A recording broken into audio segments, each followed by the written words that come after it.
Do you ever feel like Christmas has been hijacked? Hey, where's Christian? How's he doing? Is he okay? Oh, he's fine, really. He's just not into Christmas this year, that's all. By all the commercialism and those who want to replace Merry Christmas with Happy Holidays or Season's Greetings, whatever that means. You okay? This is not what Christmas is all about. Some want to pull down every manger scene and tell us why our favorite Christmas traditions are wrong. Newsflash, not in the Bible. That's a pagan idol symbol. It was the winter solstice. Jesus was not born in December. It's exactly what the Druids did. It's like a carjacking, but like of our religion. And guess what? Santa got in the car, kicked Jesus out, and was like, rolling, rolling, rolling, and took it. Isn't it time somebody spoke up? Everything you see inside there, it's all about Christmas. It's all about Jesus.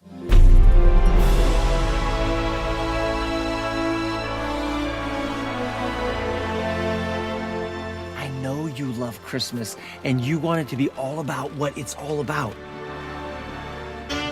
This Christmas, dive headfirst into all of the joy, the dancing, the celebration, the feasting, the imagination and traditions that glorify the true reason for the season. Woo, work, Holy Spirit. Ha! Can I get an amen? I see them scales are falling off. Glory. Glory.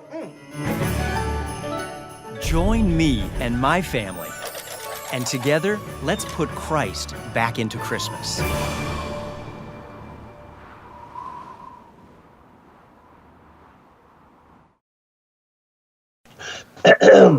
The views and opinions expressed in this podcast do not necessarily reflect those of any major corporation whatsoever.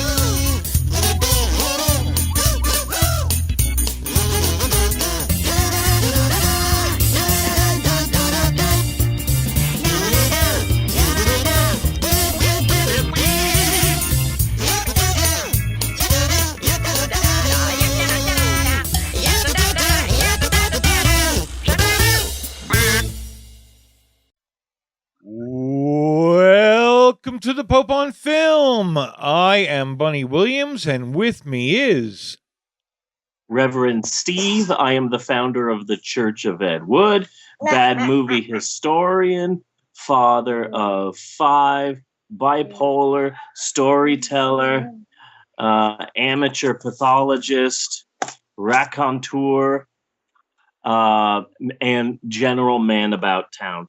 This is episode 152, just in time for the holidays. So let's jump right into this thing. Bunny, how are you doing? good. How are you? I'm doing all right, but really, how are you, Bunny? Are you okay? You doing all right, Bunny? I'm hanging on as usual. Okay. It's just look, you're hardly online. You're hardly on social media. I miss sending bizarre, pointless messages to you. Bunny, are you breaking up with me? You breaking up with me? You can tell me. Just tell me. I'm not breaking up with you. I would never break up with you. Okay. Although, to paraphrase a musical no one remembers from Andrew Lloyd Webber, from Sir Andrew Lloyd Webber, if you are going to break up with me, tell me on a Sunday, please. Take me to the park, and then break the news. Uh-huh. That's how I want to know. Okay. I'll keep that in mind. Because you never know what happens in the future, you know? Yeah. You change, I change, we grow apart. Didn't take it up, that's why. Well, Bunny, it is the month of December-ween. Yes. Of course. Hi, honey. How are you doing? You're slowly like getting in front of me. No, I'm not.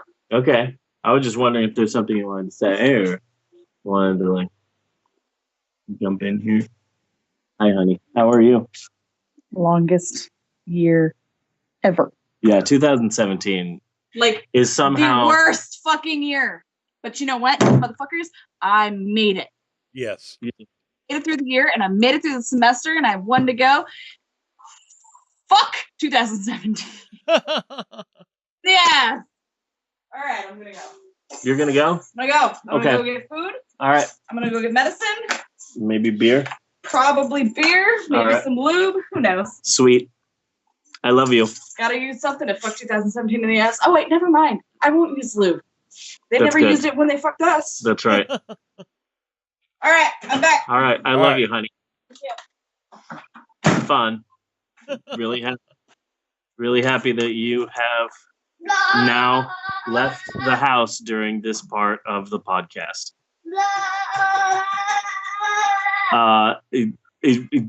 Continuing with the introduction of this podcast has suddenly become much, much easier for me. Okay. Well, Bunny, it's Decemberween, the last month of the regular non-Woodian calendar, of course. And with Decemberween comes a number of special holidays. Hanukkah, Uh-huh. Boxing Day, Yes. mixed martial arts day, Uh-huh. of course, Xmas. Xmas. I would call it Christmas, but saying that out loud gives a fundamentalist Christian a hard-on, so I will be avoiding saying that, saying the C-mus word, not for the entire episode, but for as long as I can. Yeah. Last year for Xmas, I wanted one thing more than anything else. One thing more than anything else in the world. I wanted it. I desired it. Nay, I went insane for it. Lucha Underground merchandise. Ah, okay. It was the one thing. I mentioned it over and over and over again throughout the year. I told everyone about it. I sent people links to websites. Even like halfway through the year, they started selling them on Walmart.com for super cheap. And I'm like, hey, you know how I've been bugging you all year for Lucha Underground merchandise. Now they're selling it at Walmart for super cheap. And they're like, yeah, no problem. We'll totally get it for you. This is a promise. You can 100% totally count on my promises. We'll definitely get you Lucha Underground merchandise. And they did not.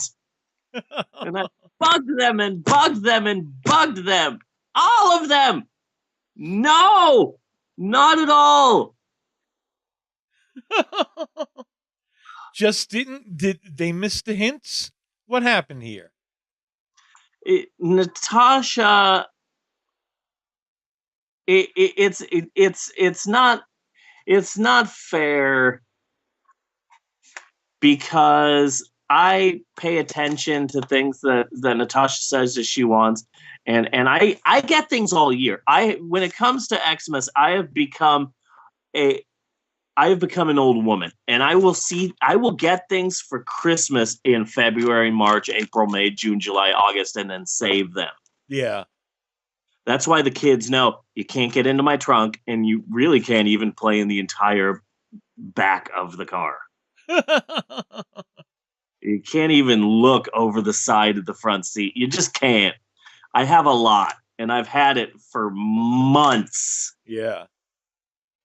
Meanwhile, every Christmas, it's the exact same thing. Natasha just doesn't know what I want, doesn't know what to get me. And also, like, the kids don't care about me, but that's okay because I'm the dad. You're not supposed to care. Yeah. About the dad. So my wife and the rest of my family are just horrible at getting things for me. Probably because getting things for me require a minimal amount of effort. And my family's just not big on effort. Yeah. So they never know what low effort group. Yeah, they never know what to get me.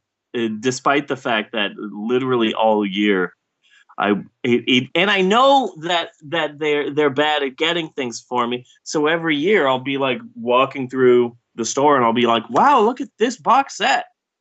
And my wife's like, "Yeah, that's amazing." And I'm like, "No, take a real good look at this box set. Isn't that amazing?" And wow, only $27.95 in a store. Wow. And how soon is it to Father's Day? Wow, a month away. Isn't that interesting? Or if not Father's Day, there's always Christmas. And it never works. It never works. It never works.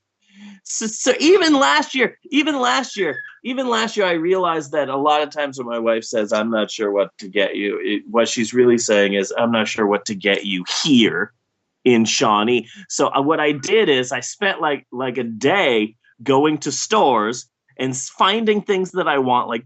Last year I did this, and it was 2 months before Christmas. And I went around to all of these stores and I took a picture of the store. And then I took pictures of the things inside of the store that I want.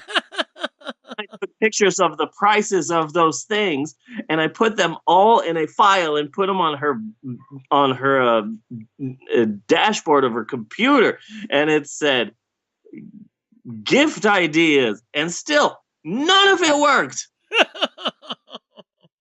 So it just really bad. So this is my Christmas reality, but that's okay. I'm not super bitter or anything. No. I've come to the realization that as an adult, part of being an adult means that you very rarely actually get what you want. So I've given up on Lucha Underground merchandise, even though it's available super cheap. Well, you know what you need. Huh? You know what you need. You need someone to come and save Christmas. That's what I need. Someone like, I don't know, Danny Bonaducci. No, not Danny Bonaducci. Michael J. Fox. Scott Baio. Scott Baio. Yeah. No. I need someone. We'll come up with somebody. We'll come up with somebody by the end of the show. We'll figure it out. Yeah. We'll figure it out. So this year, I'm no longer spending literally all year, just pointlessly shoving Lucha Underground down everyone's throats. It hasn't worked in the last 2 years. It's not going to work this year. This year, I'm trying out different routes. First off, I spent over 3.5 hours last week working on an Amazon.com wish list. Okay.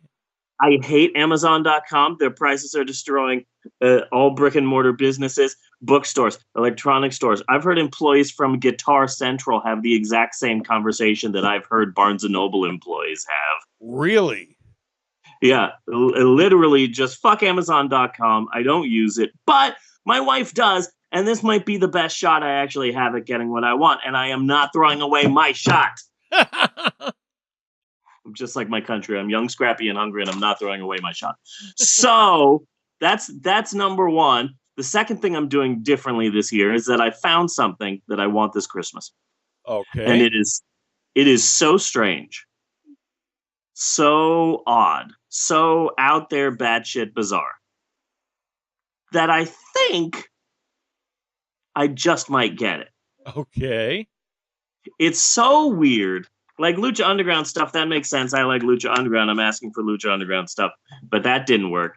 But if I ask for something so weird, maybe just the novelty of the fact that I'm asking for something so weird will mean that I have a better chance. Yeah. Knowing my family, I'll be like, "Hey, I want the following DVDs." "Oh, I'm not going to get that for you." But if I told Emerald and Natasha, "Hey, can I get these 2 liters of bull semen?"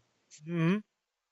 Something tells me I have a better chance of getting the bull semen from them than the DVDs that I want. But it's not, I don't want bull semen.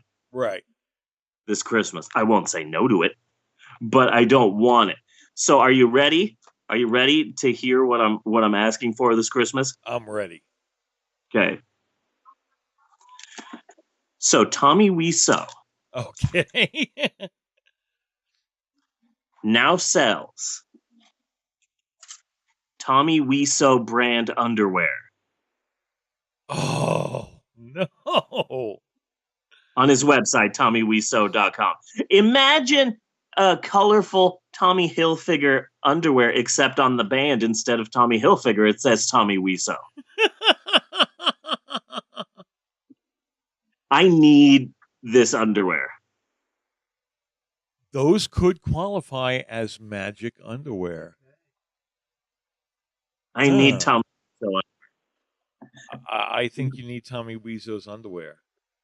That being said, I am really worried about Tommy Wiseau right now. Yeah. He should not like there's a movie based on his life and they're talking Oscars. I saw him on Jimmy Kimmel. I he's doing all of these interviews in all these major magazines. There's a good possibility he might show up this weekend during Saturday Night Live. This is all going to his head. He's on the red carpet. Yeah. He's being interviewed for Entertainment Weekly. None of this is good for this man. That being said, I need Tommy Wiseau underwear. It is kind of funny that, like, you always got the sense that David Hasselhoff knows he's the butt of the joke. Mm-hmm. I don't think Tommy Wiseau has any awareness of that at all. Not at all. Not at all. Not at all. So my wife refused to get me this underwear, but I kept bugging her over the last like 3 weeks. And she's like, no, I'm not going to get you Tommy Wiseau underwear, but I need Tommy Wiseau underwear. I'm not going to get you Tommy Wiseau underwear, but honey, I have to have this or else I will explode. And she said, well, it's going to start cleaning up the mess, but I can't buy Tommy Wiseau underwear. How much is it anyway? And I told her that a 3-pack was $15.99. And she said, well, okay, that's not that bad. And I said, see? So I have a good chance this year of actually getting what I want, that being Tommy Wiseau brand underwear. But dude, Xmas sucks. I hate Xmas. Yeah. I just hate it. I just absolutely hate it. But Tommy Wiseau underwear might help. Also, my family sucks. Tommy Wiseau underwear would help. It would. It would help. It would help with the Xmas season. So, Bunny. Yes. It has been a while. A while. Uh-huh. But this has been burning a hole in my heart, which sounds remarkably like an 80s hair metal power ballad. Yes. You are burning a hole in my heart. Yeah, because it was hair metal, so a lot of screeching. Uh-huh. Burning a hole in my heart, girl. And everyone had one, and they were all popular. I didn't understand the power ballad thing. Yeah. Yes, Maxwell, sing your version.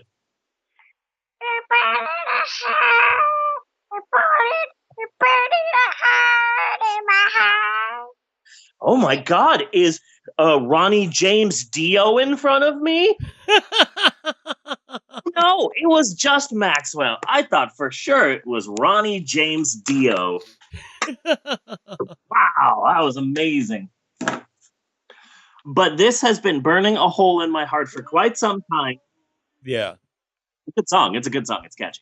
What I'm trying to say is it is time once again for another wildly unpopular installment of Steve's Unpopular Opinions. It has been a long time. A while. Because when I'm doing the graphics, I bring all the graphics up and then I start shutting what we're not using. Yeah. The last time you did this was for the eclipse. Yeah. No, it's been a while. It's been a while. Mm-hmm. But I wanted to wait until I found one I was really passionate about, and I'm really passionate about this. This week's Steve Unpopular Opinions is taking on music, specifically the life and career of now rap god Uh-huh. Eminem. Eminem, yeah. he has a song out, Bunny, a new single where he once again hides behind a pretty female sung chorus. Yeah. That was also the basis of his last big hit. Basically, it's I am a female singing the good part. This is the good part of the Eminem song. When you think of this song, you'll only think of this good part. This is the good part of this song. Well, here Eminem comes to ruin the song. Ruin the song with my stupid lyrics. Hey, bitch, fuck you, bitch. You're a fag, bitch. So that's my Eminem impression. I'm really proud of it. It's damn good. Thank you. His new song is called Walk on Water. Okay. Jesus. Literally, like this man, like Jesus complex much? Really? And also it's ridiculous that it's 2017 and he's still rapping about how he's an underdog fighting the system with finger quotes. Bitch, you're pushing 50. You're not fighting the system anymore. You are freaking system. Yes. You are the system. So screw his new single. Basically, it plays like a parody of other much more popular Eminem songs. But that's not what this is about. That's not what this Steve's Unpopular Opinions is about, okay? Okay. So we're going to put my anti-Eminem rant on pause for a wee bit and talk about Time Magazine's Person of the Year, the hashtag Me Too movement. Uh-huh. Women are finally being heard. People are finally being heard, and they're coming forward with their stories of sexual harassment and sexual assault. Yes. And now big and powerful men, cough, cough, white men, are finally being held accountable for their actions. Yes, Maxwell, did you want to say something about sexual harassment in America? What did you want to say? You can have a little bit of your Christmas candy, only because you earned it, because it was so freaking cold at the Christmas parade. So, I'm a little bit upset about the cover because the cover features, like a group of women who came forward with their stories, and I'm like, that's great. What about Terry Crews? Terry Crews? Yeah. Big, massively buff black guy who's also really funny. He's in Brooklyn Nine-Nine. Okay. And he's been in a bunch of different movies. Anyway, he came forward with stories of sexual harassment. And I'm like, that's great because you're a big buff, like 6'6" guy. Yeah. And you should also come forward and your story should be just as valid as everybody else's. I saw some people laughing about his stories of like sexual harassment and like people trying to like take advantage of him and like try to rape him and stuff. But it's like, no. Well, who harassed him? Like and when? He was just starting out, and it was like a someone from his, what's the word? You're an actor. You've got like a company. Not his company, not his troupe, but like his manager or his handler or his one of his people. Yeah. Who he was trying to get in with. Anyway, like Terry Crews is one of a number of faces that are pictured in the magazine, but I thought it would have been powerful to have him on the cover because this is Person of the Year, not Brave Women of the Year, because it goes both ways. There are also men that are affected by this. But anyway, so big and powerful men, mainly white men, are finally being held accountable for their actions. Remember, if you will, a few weeks ago during our free band name of the week segment, when we talked about what's his name, Christian Slater, being called out for his previous indiscretions, and he went nuts and called the British reporter a salacious cunt. Yeah. So what we're doing as a society right now, we're taking a long, hard look not only at on powerful men now, but also on powerful men's past history with women. I'm hoping that soon we as a society can come together and collectively say, no, Chris Brown, you can't still be famous anymore. You can't still be releasing albums. Yeah. And be considered like a sex symbol when you beat the crap out of Rihanna and like threw her out of a moving fucking car. Yeah. And also, I'm looking at you, R. Kelly. Yeah. Your ass is next. Hold on a second. And no one's watching this TV, but it's like, who put the TV up? Who put the TV up? Okay. Well, tell anyone else who tries to not to put it up. Can't have copyrighted crap behind this. So also the fact that we're taking a long, hard look at people's past history with women may or may not be the reason why no one has really seen Sean Penn for a year. Yeah. When was the last time you saw Sean Penn, Bunny? I don't keep track of Sean Penn. Sean Penn doesn't much interest me. I've never considered him much of an actor.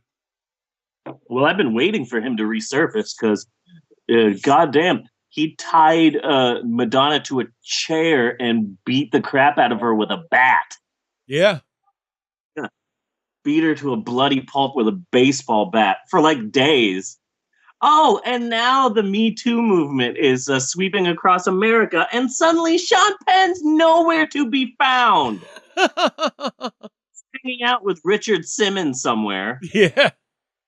Hiding out. Interesting. And so this brings us back full circle to apparently legendary musician Eminem, who has a troubling history of misogyny, a troubling history of hating women. Here are some things that are in his songs, Bunny, okay? Mm-hmm. Okay. He wrote a song about killing his mom. Okay. He wrote a number of songs about killing his mom. He wrote one song that was literally just about how he wanted to strangle his girlfriend to death. Okay. Numerous mentions of women he wants to rape. Here's a really fucked up part. So Lana Del Rey is a singer, and then she had not a boyfriend. She was engaged to an NFL player, and the NFL player like went nuts one night and was like jealous or drunk or whatever. He's an NFL player, so he just I don't know, became an NFL player and beat the shit out of Lana Del Rey. And so Eminem decided Wait to a make second. No. Are you saying that he was really angry and jealous and all of that, so he went and became an NFL player so that he could beat her?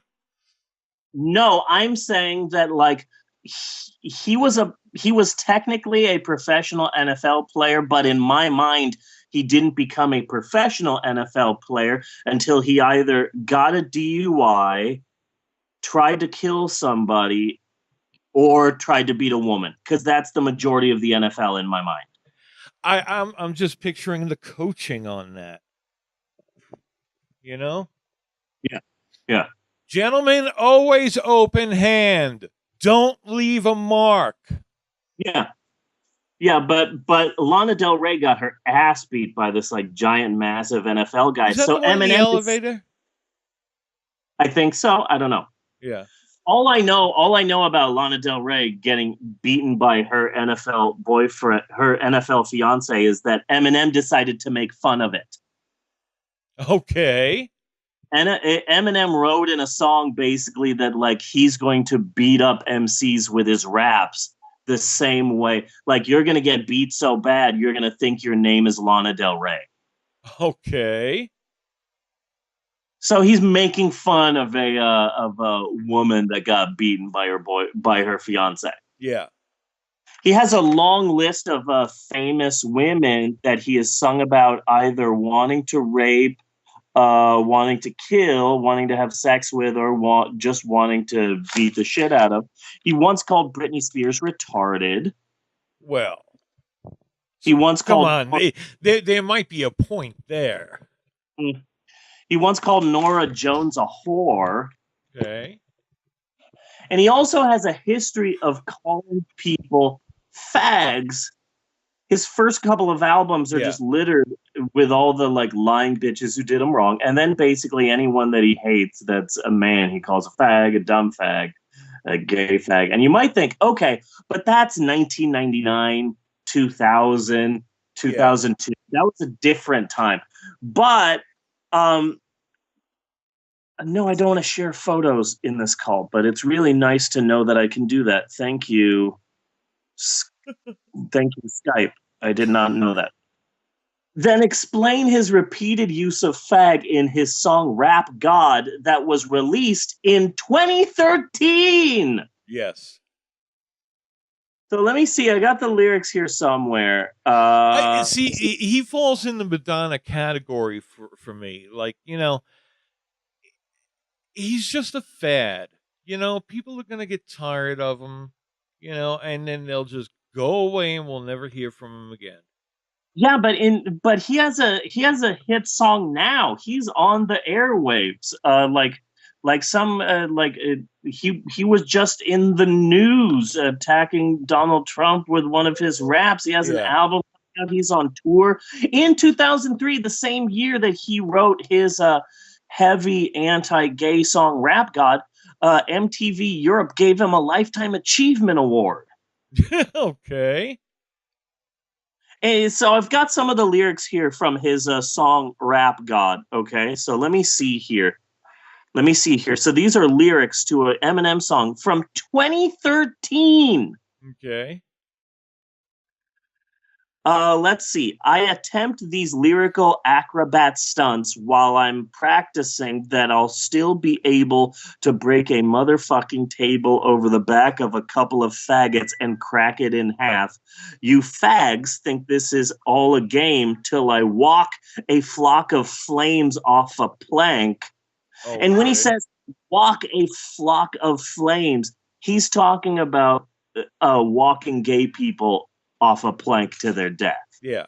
That's walk a flock of flames. And tell me, what in the fuck are you thinking, little gay looking boy, so gay I can barely say it with a straight face looking boy? That's 2013. Yeah. Like, I'd be upset with that in 1999, but this is 2013. He wrote a song about strangling his girlfriend to death, and at the beginning of the century, he repopulated calling people dumb gay fags, and yet somehow he's still a beloved entertainer. I don't understand how. No. He is still a beloved entertainer, and why. Like, this could easily be another installment of Mandela effect moments in popular culture, because I do not understand why people still love Eminem and why there's a lot of overlap between those two segments. I do not understand. Like, people listen to Eminem and people love Eminem, and oh, did you hear the new Eminem song? And I'm like, really? How can you support women who are coming forward with their stories of abuse and then go listen to Eminem's song I Love Punching Dumb Cunts? Yeah. How can you do that, I support gay rights. Now let me go listen to Eminem. Like, that makes no sense to me. But I remember in 1999, 2000, 2002, here he is. He's on the radio. He's singing songs about how he wants to beat the shit out of Christina Aguilera. Yeah. He song about he hates gays. Literally, 2002, the Marshall Mathers EP, a song called Criminal. Here is a lyric to the song. Quote, hate fags? The answer's yes. And yet I'm seeing this guy on TV receiving awards and getting nominated for fucking Oscars? Yeah. Like, how did this happen? And how did this happen? And how do we stop it? He should not be allowed to still be a massively successful and influential superstar. And then techno musician Moby, who had a pretty big career of his own and even had a few good-sized hits. He had a duet with fairly young Gwen Stefani when she was still a ska punk before she turned full-on diva. She has a Christmas album now.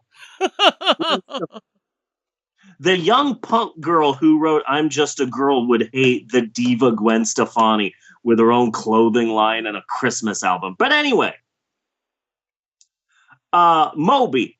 So Moby, he's like this techno artist, and he has a number of hits. And then Eminem comes out with all of his frickin' music, and he's super crazy popular. And Moby comes out, and he's like, "Hey, I support women, and I support gays, and it's the year 2000, and I'm thinking that we shouldn't allow Eminem to do this." So Eminem started writing a number of songs about how he wants to beat the shit out of Moby. Okay. In fact, in his huge hit Without Me, he literally writes, "You 36-year-old boy, you fag, blow me. You don't know me. You're too old, let go. It's over. Nobody listens to techno." And that was in a hit song. Basically, Eminem like destroyed Moby's career. Really? That destroyed the career? Yeah, like after that, Moby was not as popular because suddenly, like in the number one song in America, there's a huge lyric all about how Moby sucks. And the video showed Eminem and all of his friends beating up a Moby lookalike. And that was just in one popular song. A number of other songs were about how he wants to beat the shit out of and kill Moby because he's a dumb fag. Okay. Basically, like destroyed Moby's career. But Moby was right. We shouldn't have allowed any of this to happen. Yeah. So this is what I'm thinking, too. So 1999, 2000, 2002, that was like Eminem's really big peak. And a lot of his fans were like angry white boys that were 12, 13, 14, 15, 16 in like 1999 or 2000. Yeah. Where are of those Eminem fans now? Well, now they're a lot older. It's 2017. So they're a lot older. They are wearing khakis and they have jobs in offices and they are, you know, they have good careers and wives and kids, and they're in the office and it's a Friday. And the other guys in the office are like, "Hey, Dave, why don't you come with us this weekend? We're going to go golfing and then talk about how great everything is." And Dave goes, "Oh, no, sorry. I got this thing I'm doing this weekend. Sorry." And then he leaves the office for the day and immediately goes to Home Depot so he can stock up on tiki torches Yeah. for the big rally this weekend. Mm-hmm. Like, I see a direct line there between Eminem creating a bunch of angry, gay-hating, women-hating 13 and 14 and 16-year-olds in 1999 and where we are now. Yeah.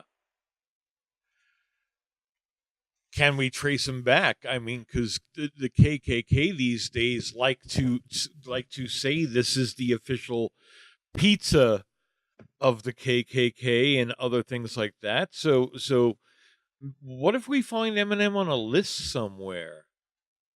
I wouldn't be surprised. Yeah. So basically, Eminem is a horrible person. He recently made the news with a scathing attack on Donald Trump. A scathing attack on Donald Trump at like the Source Awards or something like that. Yeah. And how much you want to bet that before the awards, like 2 weeks, 3 weeks before the awards, like Eminem's sitting down and he's writing the song. He's like handwriting the song, and he's got his handlers with him, you know? Yeah. Because like all these famous people have handlers, like a wild animal has a handler. All these celebrities have handlers because there's no way that a John Travolta can be a regular member of society. John Travolta can't pay bills. No. John Travolta can't order something at a Burger King. Like he can't be a regular human, so he has handlers. So how much you want to bet that Eminem's there? Like, yeah, I'm going to be on the Source Awards and I'm going to be writing a rap against Trump. And because that's really popular these days. Hey, Eminem, didn't you support Trump in the beginning? Shut up. That doesn't matter. Look, I'm going to be writing this rap against Trump, and so I'm going to really attack him. So let me write this song right now. Let me write this song. Donald Trump, You dumb gay fag. And his handlers are like, no, you can't do that. You can't do that. You can't start off the song like that. Okay, I won't. How about this? Donald Trump, you suck. Like a fag. No, Eminem, you stop. You can't do that. And Eminem starts pouting. But he's a guy. I don't know how to attack guys without using those terms. Man, writing this is hard. And the worst part about all of this story is that Eminem acts that like by cussing and being controversial that he's a rebellious hero. Yeah. You know? Like again, that stupid song Without Me, there's a lyric that just pisses me off anytime I hear the song where he's talking about kids who are embarrassed that their parents still listen to Elvis. Until someone comes along on a mission and yells, bitch, a visionary. A rebel. Yeah. Could start a revolution. It's like, dude, you're not Che Guevara because you call women cunt bags. No. So the bottom line is, if you like gay people, if you support women, if you love women and support them, then you can't like Eminem.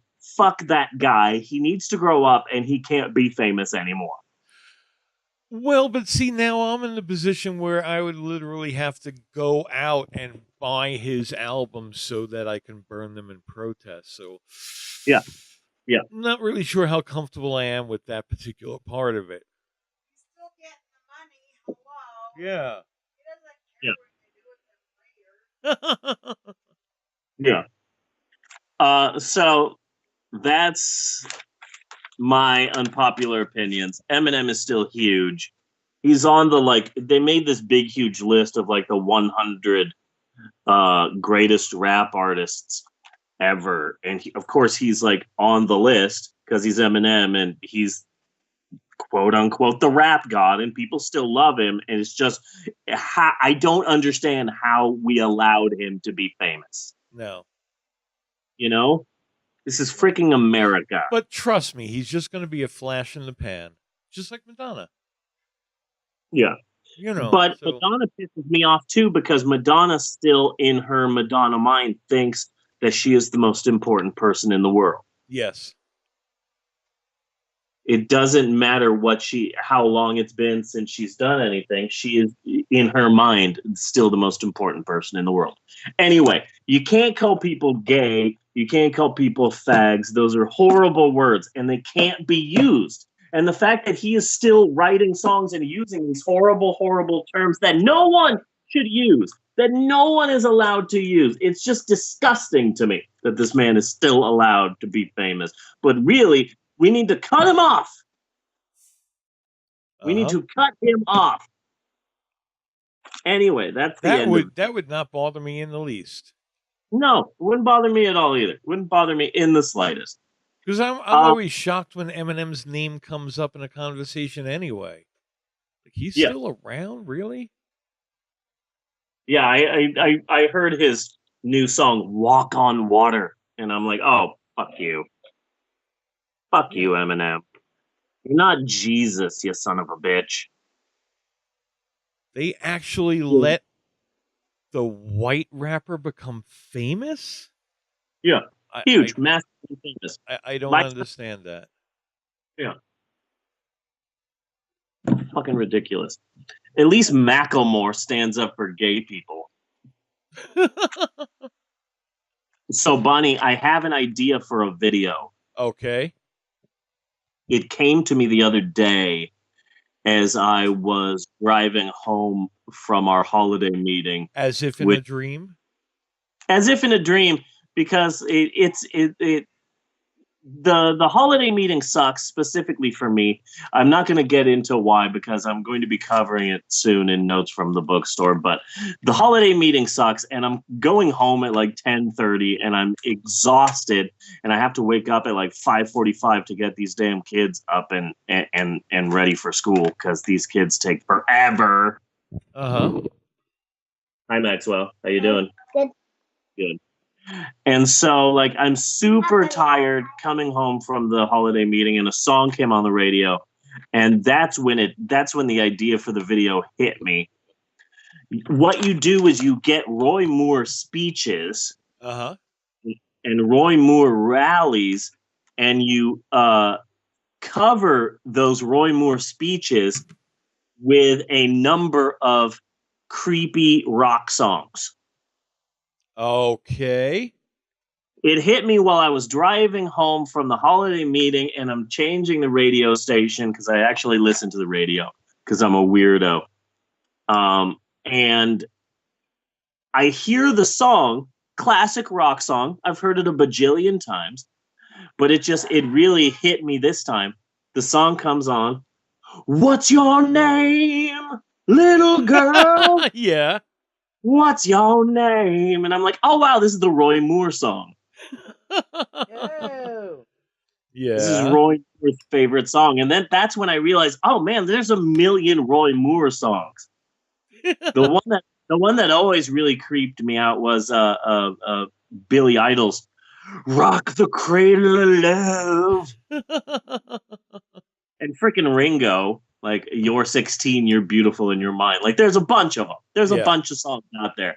So I just think that that's a good idea. Well, from Pulp Fiction, I always found Girl, You'll Be a Woman Soon pretty fucking creepy. Yeah, creepy one. Beatles. Just the one lyric. Well, she was just 17. But it was the "you know what I mean" part that makes it like really creepy. Yeah. That follows that. Oh, honey, really quick while you're here. Nobody hear me home? No. Do you need help? Is that a yes? Okay. Funny. Yes. The last bit that we did, Steve's Unpopular Opinions, featuring Eminem, was a downer. So I am now going to be ad-libbing a skit that I came up with to cheer everybody up, okay? Okay. Okay. I know, it's just, I got your email and I was a bit confused by it. Probably because it wasn't sent for me. No, it's definitely from you. You're the only Natasha that I know. Oh, yeah. Okay, if you... Maxwell, you have no idea what I'm talking about. If you want to pretend you didn't write the email because I'm on the podcast, that's fine. I don't know what you're talking about, but go ahead. Well, I got the email right here. Hold on. It's right here. Hello, I am Natasha. I am sexy American girl that wants to be with you. I am sexy American girl? Exactly. See? You said it. So I am Natasha. I am sexy American girl that wants to be with you. Do you want to be with me, big boy? Click this link to see my pictures. I didn't click the link because I know I have your pictures. You're a beautiful woman. But I guess what I'm saying is it meant a lot to me that you want me so much that you sent this email. Thank you, I guess is what I'm saying. And I agree. You are sexy American girl. Woman. Sexy American woman. Okay. I also want to say that I came up with this idea 2 weeks ago and ran it by Emerald, and she thought it was cute as hell. So, and also I just went on a long rant against Eminem and how much he wants to kill bitches and fags. So I thought this would lighten up the mood. So thank you for that, honey. That was, sexy American woman. I thought that was adorable. That was great. That was great. That was great. That was fun. Yeah. Also, honey, it was right up there with Bella Gets an F. Yeah, Bella Gets an F. Bella Gets an F. Yeah, love that. Mm-hmm. No, from before, it was a really good one. But what other Roy Moore songs do you have? Okay, so creepy rock songs. Ringo Starr. Roy Moore's so like a K-Tel collection. Roy Moore's greatest hits. Okay. What about Honey, something like that? creepy Roy Moore songs. What's Your Name, Little Girl? Yeah. Rock the Cradle of Love. Ringo's You're 16, You're Beautiful in Your Mind. The beginning of that Beatles song, Well, She Was Just 17, You Know What I Mean. How about those police songs? Oh, that Police song. Yes, Don't Stand So Close to Me. Yes. And every step. And Every Step. I mean, that one's creepy, Yeah. but not on. That's our song. Yes. Every Yeah. breath you take. Yeah, that's Bunny and I. That's our song. Yes. That's our song. Which one? Who was stalking who in the relationship, guys? She was stalking me. No, actually, neither one of us was stalking. I was making fun of the women that were stalking him. Nice. I get behind that. Maybe Wake Up Little Susie. I can't see that one. Maybe. Yeah, that was a maybe. Yeah. And also a good part of the video would be have Roy Moore talking in like a press conference, but you put over Roy Moore, what's his name? Matthew McConaughey's dialogue from Dazed and Confused. He's getting older. Yeah. I like about these high school girls. Yeah. All right. Yeah. That's also a good one. Yeah. Let's see what we can do with that. Yeah. Oh, thank you, honey. I just thought that was a pretty solid idea. Yes.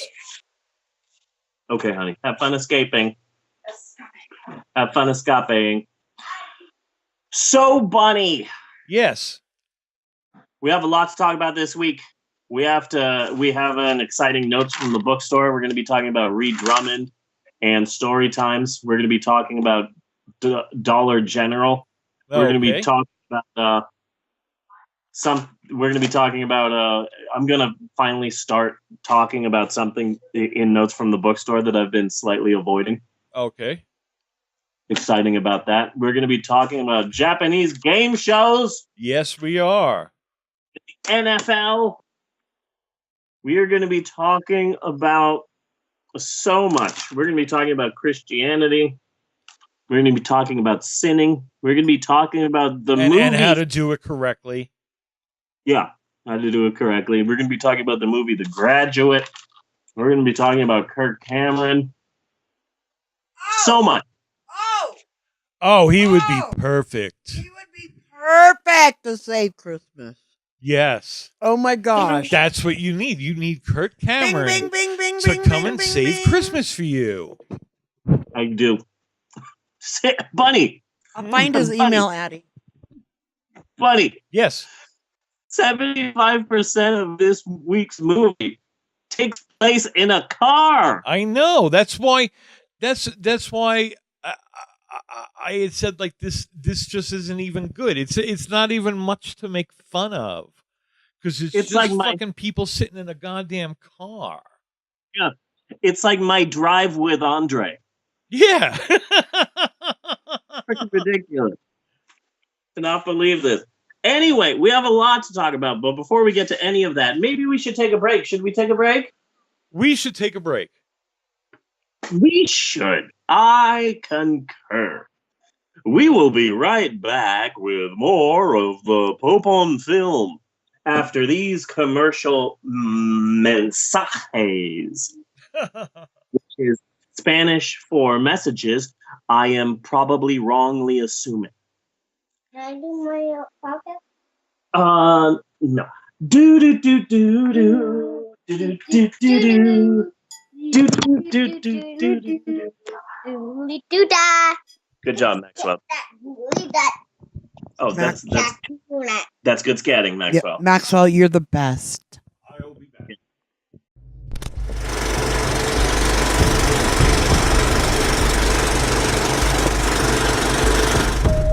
What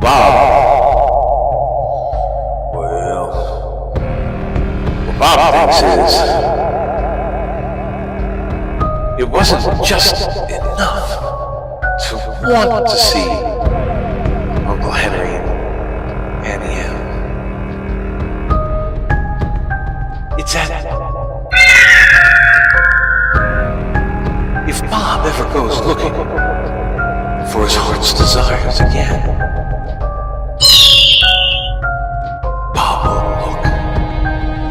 further. It was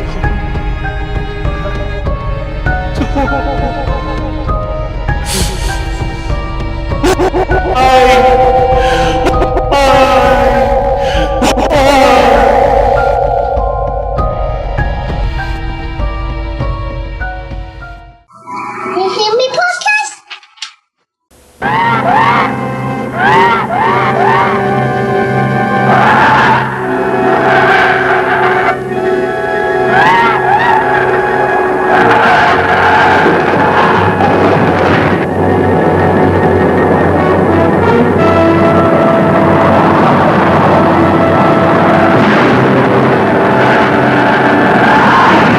It's got one of the planes. It's coming after me.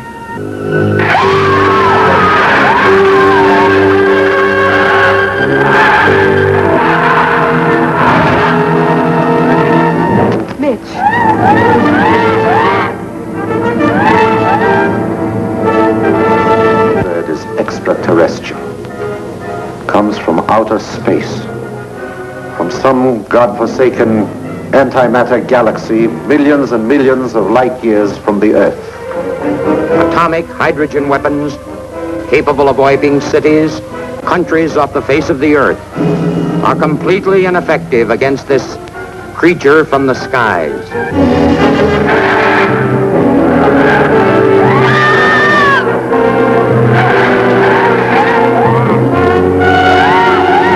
There it is now, attacking the United Nations building.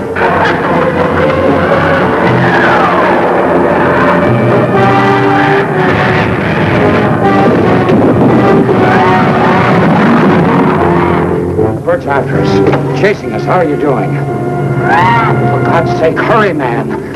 It's catching up with us fast.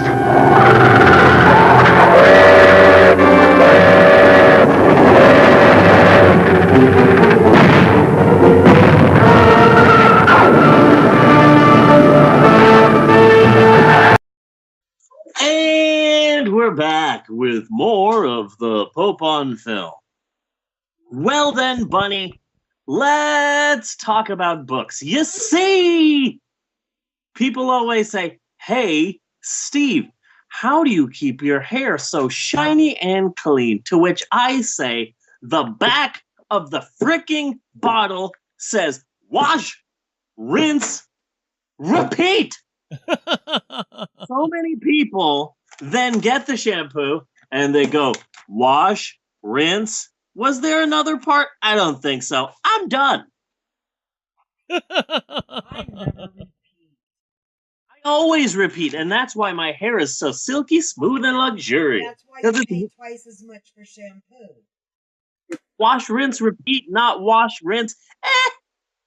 That's not the directions. That's what the directions say. I don't need no stinking directions. It's wash, rinse, and I got shit to do. Yeah. People also say, hey, write what you know. And what I know is that I've been a loyal and, as far as they can tell, hardworking employee at my local bookstore for over 17 years. Yes. If my career were a person, then my career would probably be gearing up for all of those tests, all of those big tests that you do, the ACTs, the PSATs, the PSSSTATs. That's a test where all the questions are whispered. Yes. They go, psst, if there are two trains. There's the tea set, the coffee set, the SATs, the BVDs, the RVDs, the MSNBCs. Trump hates that test. Yes. The PODs, otherwise known as the Youth of the Nation test.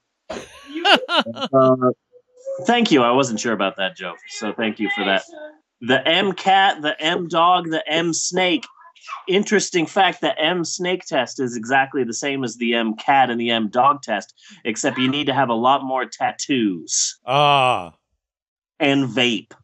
Okay. I see how that can come in handy. Yeah. There's the ASVAB, the Flittamajigger, the Tease test, which is a test to test your ability to make fun of people. Like, hey, your shirt's ugly. Oh, my mom got me this shirt. And as such, I really do have my skeletal fingers on the pulse of the book world, and I am here to rub my skeletal fingers on your face. No! Oh, Bella didn't like that.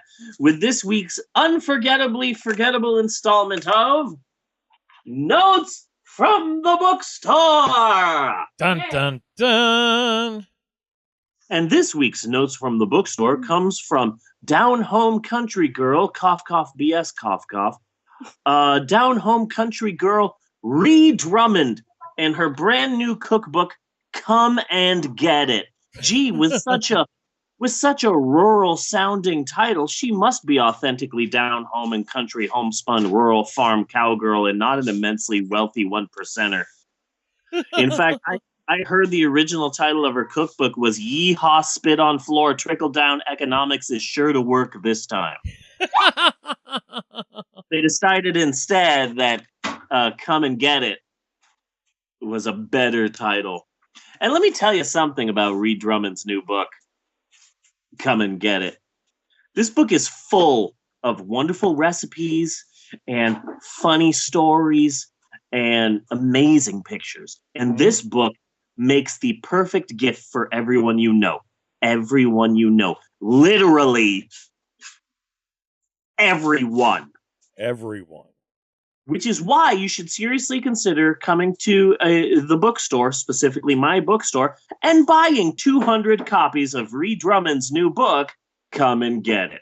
And just to be clear, I am not saying that because our store got way too much, a ridiculous amount, and it's the holidays, so we can't return any of these books. That's not what I'm saying. Stop putting words in my mouth, you son of a bitch. What I'm saying is that Ree Drummond's new book, entitled Come and Get It, is the perfect gift for everyone you know, and even people that you don't know. You're at the supermarket, and someone's checking you out, beeping your items, and then they go, "Oh, that'll be $27.50," and you go, "Wow, thank you.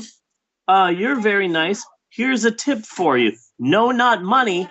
It's Ree Drummond's new cookbook, entitled Come and Get It." Uh-huh. And then the bagger goes, "Here you go." And you go, "Oh, thank you for bagging all of my groceries. You know what? I got a tip for you." No, it's not money. It's Ree Drummond's new cookbook entitled Come and Get It. With the groceries done, of course, you got to make a trip to the post office real quick. Wow, there must be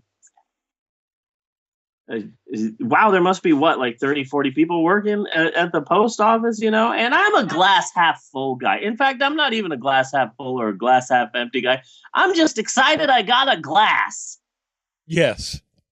A lot of people out there that don't even have a glass, so I'm just happy that I've got a cup I'm holding. Yeah. So you know what all of these post office employees might like? A copy of Ree Drummond's new cookbook entitled Come and Get It! Go out and pick up your copy. Go out and pick up your 200 copies of Ree Drummond's brand new cookbook. Come and get it today. Although you should specifically go to my store. It's in Nowhere, Oklahoma. Please. So it's December, Bunny. And yes, it is. In your local bookstore, that means new hires and training. And also the yearly holiday meeting. Okay. In our store, at least, it's an occasionally yearly-ish holiday meeting, because I swear we didn't have one last year, and I'm not sure about the year after that. I don't even know what I had for breakfast this morning. It was gluten-free waffles, sir. Oh, yes, that's right. Anyway, the holiday meeting is always a bit wonky for me personally, because I live frickin' far! Yeah. I live like 45 to 50 minutes away from my work. So that's 45 minutes to the meeting and 45 minutes back. And you know how long the meeting is? Usually an hour. Yeah. So the drive to and from the meeting is longer than the time it takes for me to get to the meeting and back. Yes. Plus, we always have to have it during a time when everybody can come and when the store is closed because we need to go through the entire store and stuff. And so it's always a Sunday night after we close because that's Sundays we close early. So the meeting's usually between like 9:30 and 10:30. Yeah. Or like 9:30 and 10:45, 10:50, 10:55 because these meetings run long. So that means I'm getting home at like 11:45, 11:50, and it that's way late. I got kids. Yeah. I gotta wake up crazy early because Bella will only wake up if you start waking her up 45 minutes before she is actually supposed to wake up. Okay. It's a delicate system. You have to start waking her up at 6 a.m. and then 6:10 and then 6:20 and then 6:30 and then around 6:45 she'll probably get up. You ever just try flipping over her mattress? What I try and do is I try to have some sort of physical contact with her because she'll be out. She will be sleeping. She will be gone. And I'll be like, Bella, wake up. And she'll be dead asleep. Bella, it's time to wake up. And she'll just be gone. Her mouth is open and she's just completely gone. Bella, it's time to wake up. And nothing. Bella, and I lightly touch her knee and immediately she's just, don't touch me. It's like magical. It's magical. You just have to have some sort of physical contact. Bella, wake up, and you lightly touch her shoulder, and she just goes from to I'm up, stop touching me in like 2.3 seconds. It's magical, and I love it. I wake up whenever I want to.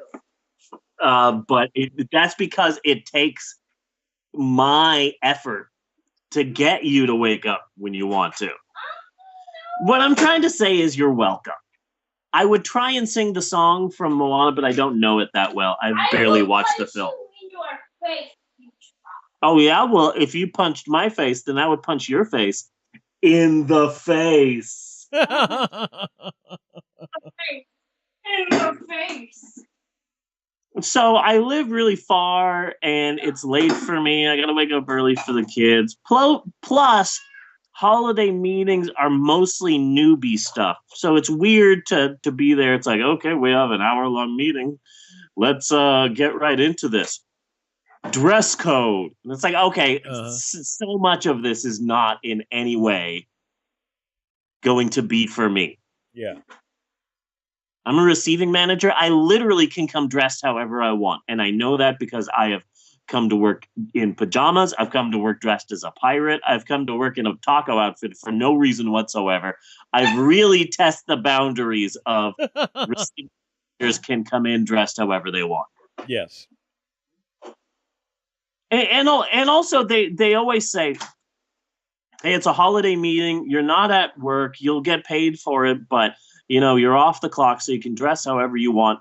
I'm always the only one in full body footsie pajamas. 3 holiday meetings. I've come with food and a pillow and full body footsie pajamas, and I'm the only one. All these other like 20-year-olds are dressed like they're going freaking clubbing. Yeah. I want to go to one of your meetings. Basically, I'm in there dressed like I'm about to fall asleep. So the holiday meetings are the holidays are officially here. We are in the shit. Yes. So today I had to shelve the weekly magazines. Uh-huh. And so usually it doesn't take me that long. I just got to shelve the magazines that we get in every week. They're a priority above the other magazines. So it's like, okay, Time, Newsweek, New Yorker, Entertainment Weekly sometimes, Us Magazine, yada, yada, yada. So I was doing that today, and it took me about an hour and a half because people are just getting desperate. It's that desperate time where people stop being racist, and it's less about, I don't know if I should ask that Mexican for help. It's, oh my God, he has a name tag. Swarm! Hi, I'm looking for the following 12 books. Yeah. So that's really fun for me. So anyway, let me tell you about last weekend. Okay? Let me tell you about my story times. Remember, I am a storytelling receiving manager. There's really no others. I'm a unicorn, basically. Last weekend, I did 3 big story times in less than 24 hours. Really? Yeah, in 24 hours, I did 3 huge story times. Kind of, sort of, accidentally. Here's how it happened. First off, once a year during Christmas, we have a Polar Express story time, and it's at night at like 7 o'clock. We give hot chocolate and cookies to the kids, and we read the Polar Express. We do it every year. It's a big, huge thing every year. And finally, like a week before the story time, I went to my manager and I said, "Hey, so this whole Polar Express story time thing that we're doing this Friday at 7 p.m. You don't have anyone to do that, do you?" And she just went, "Oh shit." To do the story time, and I said, "I can do the story time if you want me to. It's just you'll have to have somebody here." So they fiddled with the schedule, and there you go, boom. And they said, "Okay, so you're going to be closing this day, and there you are. You're going to be doing the Polar Express story time. And what about the next day?" And I said, "Well, the next day we have How the Grinch Stole Christmas story time. That's at 11, and I'll just have to do the both of those. Are you going to be okay with doing 2 big story times in less than 24 hours?" I go, "Yeah. What's the worst that could happen?" So I did the Polar Express story. So I did the Polar Express story time. It was at 7 p.m. We had a ton of people, and the mistake was I said to the cafe people, "Hey, you guys are going to be coming in with the cookies and milk, right? Yeah, when do you want us to come in?" And I said, "Whenever you want. Whenever you guys want to, at any time. It's going to take about 45 minutes to an hour to do story time. Anytime you want to come in there, just go for it." I didn't realize that they would literally be there waiting before I even started story time. Okay. Like, okay, when I said come give the hot chocolate and cookies at any time, I didn't mean right out of the gate. But anyway, like, I'm trying to read this book. The kids are like hopped up on sugar and they're jumping around, and there was only one major spill, so I consider that an unqualified success. Yes. But there was one thing that happened. There was a kid that showed up like an hour and a half early, and he just stayed there sitting in the bench waiting. Oh, can I guess? Did he teach you the true meaning of Christmas? No. It was this little boy. He was about 5, and he was there with his mom and his brother, who was an expensive bear puppet. Okay. And the kid was in his pajamas, and he was sitting there, and he had a bear hat on, and his pajamas had little bears on them. And I go, "Oh, hi, are you ready for a Polar Express story time?" Because it's a pajama story time. I saw you're in pajamas. If you look at me, I'm wearing pajamas too. Check out my pajamas. And he goes, "Yes, I'm in pajamas. And this is my mom. And this is my brother, Kyle." Ooh. And he has the bear as a puppet. And he starts talking as his brother, Kyle, in a completely different voice. And suddenly he just puts this bear in front of my face. "Hello, I'm Kyle. I'm his brother. We love each other." And I'm like, "Oh, Kyle, great. Glad to meet you." And Kyle puts his little fake bear paw out. And I'm like, "Okay, I'll shake your hand." Uh-huh. And so I kept watching this kid for like the hour and a half that he was waiting for story time. And both the kid and his mom took turns being the brother. Really? Okay. That's... Yeah, sometimes when the boy wanted to really talk to Kyle, the boy would take Kyle off of his hand and give it to his mom, and his mom would be Kyle, the bear. That's really bizarre, dude. Yeah, it was one of the most amazing things I've ever seen. That kid is either insane or a professional. It was incredible. That kid is amazing. Yeah, I made a weird joke that he didn't get because the kid was wearing like one of those like winter hats, but it has like a character on it anyway. Yeah. And it's got the ear flaps that come down. Anyway, it was a little bear. So then he took it off and he put it on his brother Kyle and he said, "Mr. Steve, look, it's my brother Bear. And he has a hat and the hat is a bear." And I said, "Wow." So it's a bear wearing a bear. That's bearception. Mm-hmm. He had no idea what I was talking about, which is good because if he knew Inception, then that would be even weirder. So that was a huge story time. The kids just wouldn't stop screaming, and it was weird because I wasn't trying to get them to scream. It's just that a lot of the kids who came to the Polar Express story time had been to story times before, and apparently the one thing that they took from that is, oh, hey, Mr. Steve is doing this story time. He lets us scream. Ah! They were just screaming through the whole thing, and it was just it was really difficult, especially because the Polar Express sucks. Yes. I hate that book, and it's way too long, and it just sucks, and it's difficult for me to try and add things to it, and so it's a difficult one for me to read. The one thing that I really have is the fact that I always call the elves Elvises. Okay. Suddenly, when they reached the North Pole, they saw it. Elvises as far as they could see. Hundreds and thousands of Elvises waiting for Santa. Oh, well, Santa's going to come. Gotta build these toys. And the kids are just yelling at me because I'm doing it wrong. So then I don't get home until like 10:45. Right. 11 o'clock.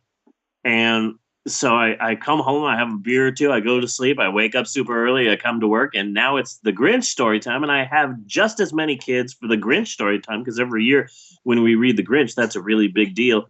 And I love reading How the Grinch Stole Christmas, because I'm always messing with it. Okay, good. Oh, how so?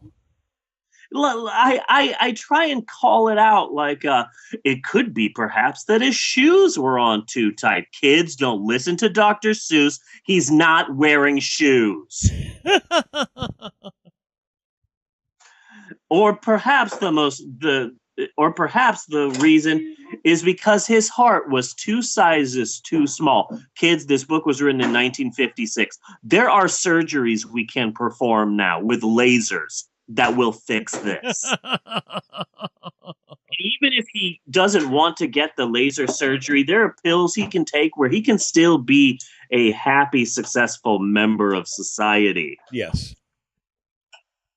And so, and I made a Bruce Noble reference during story time because before Bruce Noble made a comment on the picture and he said, "Will you be singing You're a Mean One, Mr. Grinch?" And I said, during story time, I said, "Kids, now, there's a number of songs from the TV show How the Grinch Stole Christmas that I love to sing, but I can't. Do any of you kids know anything about copyright law?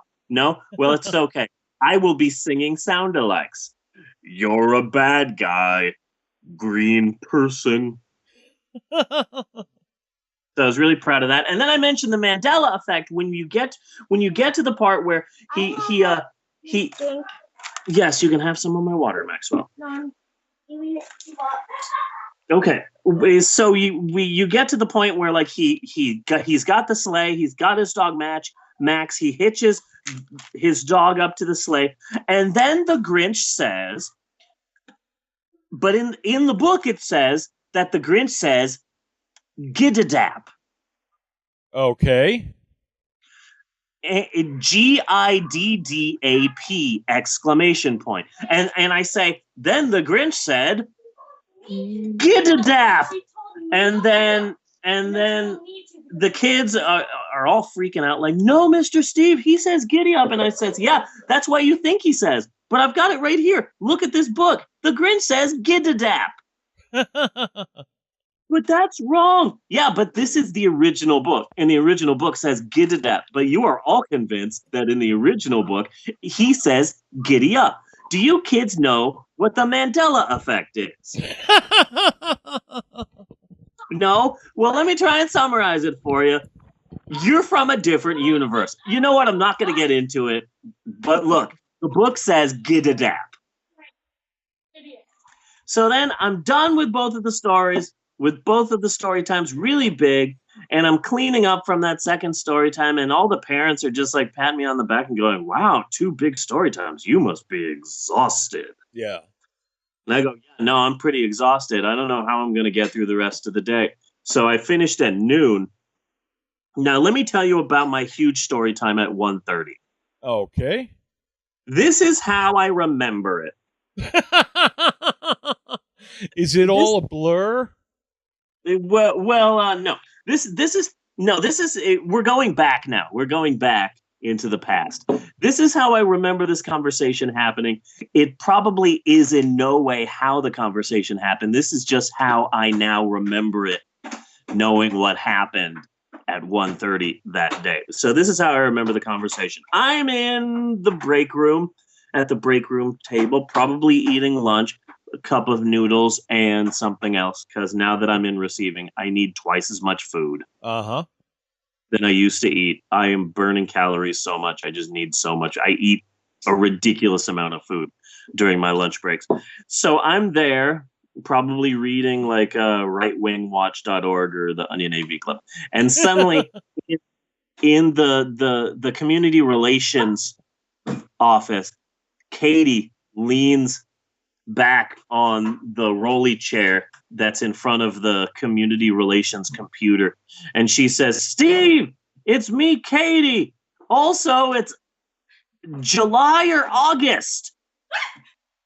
Important. I don't know why I'm saying that, but I am. I'm Katie, and it's July or August. So anyway, I'm setting up some big book fairs during Christmas, and Lincoln Elementary wants you to do a story time for them in the first weekend of December. Do you think you could do that around 1:30, Steve?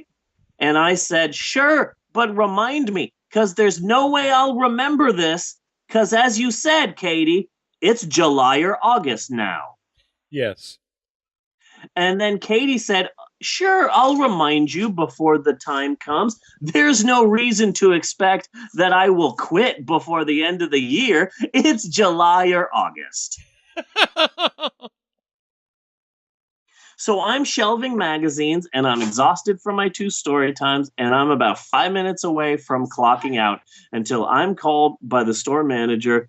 And she says, do you remember something about a story time? And there were 20 kids waiting in the children's department for story time. Oh. And I was about to clock out to lunch, and I'm starving and exhausted, and I was going to get, I had an emergency energy drink in the fridge, but nope. I had to do story time. Thankfully, all of the kids who were waiting for story time were from a school, Lincoln Elementary, and they had never been to one of my story times before. And I'm like, really? Kids have never been to my story times? Well, I guess you guys are getting the best of Mr. Steve. And I just dusted off all of those books that I've read a bajillion times and all of those bits that I've done a bajillion times and just all of those things that kids who come to story time know. They know the pigeon's going to come out. They know, some of the parts that I've come up with for some of the books that I read. So yeah, no, I dusted off the best of Mr. Steve for those kids. And 3 story times in less than 24 hours. Wow. That is impressive. Yeah. Really proud of that. Now, before I finish notes from the bookstore, I want to talk about Dollar General again. Okay. I've mentioned it a number of times before on the podcast, but Dollar General is a sort of general store that you find in small towns in the Midwest. Basically, it's the Walmart of small towns that can't get a Walmart. Yes. There's like 3 or 4 Dollar Generals in my town here. Dollar Generals are usually pretty ghetto, like a lot of customers with neck tattoos. Uh-huh. Who vape. Yes. A lot of people with holes in pajamas type people. Uh-huh. It's not the greatest place to shop, but I go there sometimes because it's just close. It's like a block away. Sometimes the teens just walk there because it's and dude, funny. Yes. They have Jolt. Really? They have Jolt. I've been drinking so much Jolt, and I was worried at first before I bought the Jolt for the first time because what I was thinking was there's no way it can taste the same.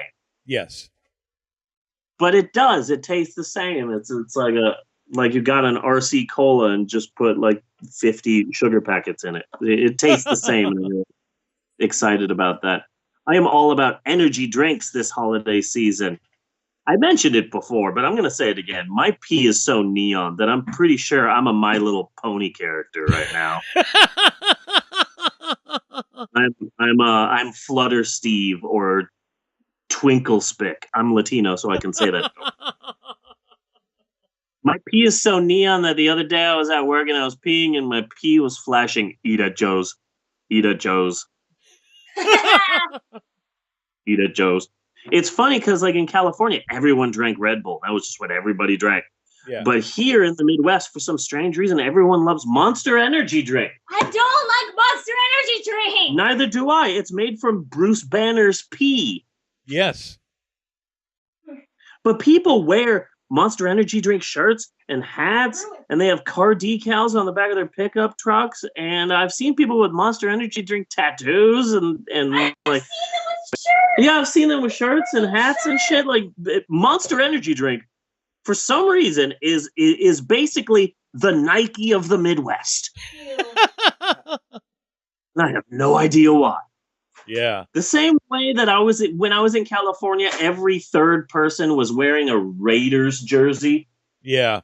Or a Raiders hat or a Raiders anything. Basically, Monster Energy drink is the Raiders of the Midwest. It's strange. I don't like it. Personally, I like Rockstar, then Blue Red Bull, and then Jolt. Yeah.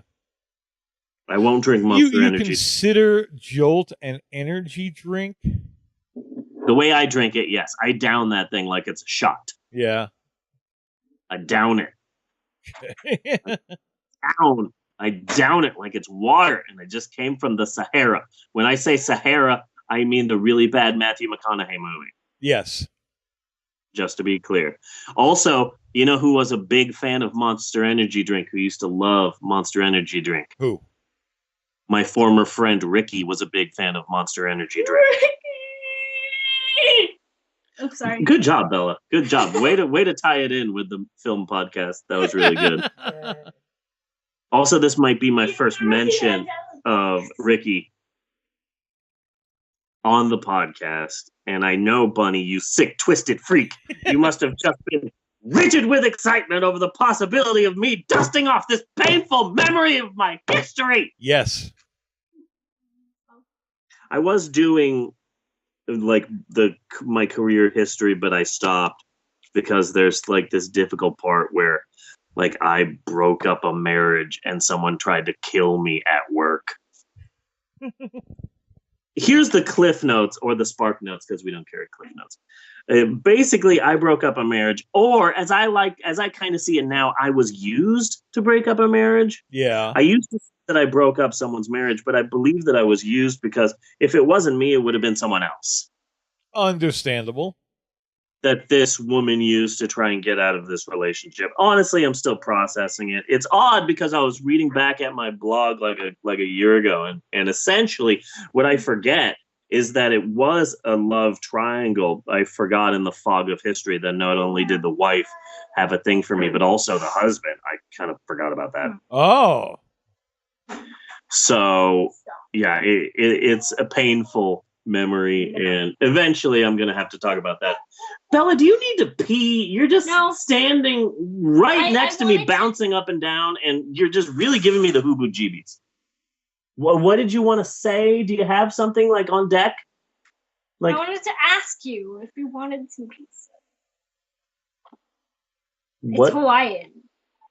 It's a toasted piece of bread with a piece of pineapple and a piece of ham on it. This is a Hawaiian pizza? Mm-hmm. I will eat this Hawaiian pizza. Thank you, Bella. Yay! Thank you. Yes, you were successful in getting me to switch gears. Yes. So I appreciate that. So, also, if any receiving managers are listening to this, because I successfully, sneakily got Notes from the Bookstore advertised on my Facebook group of receiving managers. Ah, nice. I tried before to get my podcast advertised on the group of just book employees of this book corporation, because there's like 3,000 people in this group. Yeah. But I was not allowed to, and they shot me down. So I finally sneakily got to advertise it on my group of receiving managers, because it's a different universe in that group. And so if any receiving managers are listening, you should also tune into this week's homework, because I go off on being a receiving manager during this week's homework. Okay. So my job is so difficult right now during the holidays. It's basically seeping out into every other aspect of my life. And that is part of what this podcast is here for. Yes, exactly. Next week, I have a huge story. A huge story in Notes from the Bookstore. A huge story about a magazine that is amazing. I can't wait for next week's Notes from the Bookstore. It will blow you away, Bunny. Okay. It will blow you away. I'm so excited. I'm ready to be blown. Okay. And that is it for Notes from the Bookstore this week. And remember, boys and girls and the rainbow, you too can save 10% on all of your purchases. And all you have to do is parentheses, insert funny thing here, parentheses. Don't worry, Bunny. I'm sure I'll find something funny to say by the time we record this episode.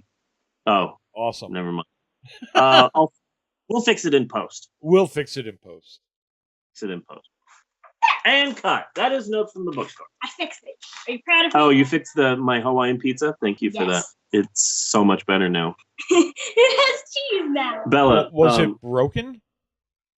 No, it's just a piece of toast with one piece of pineapple, one piece of ham, and one shard of cheese on the piece of toast. And she says that it's a Hawaiian pizza that I have to eat.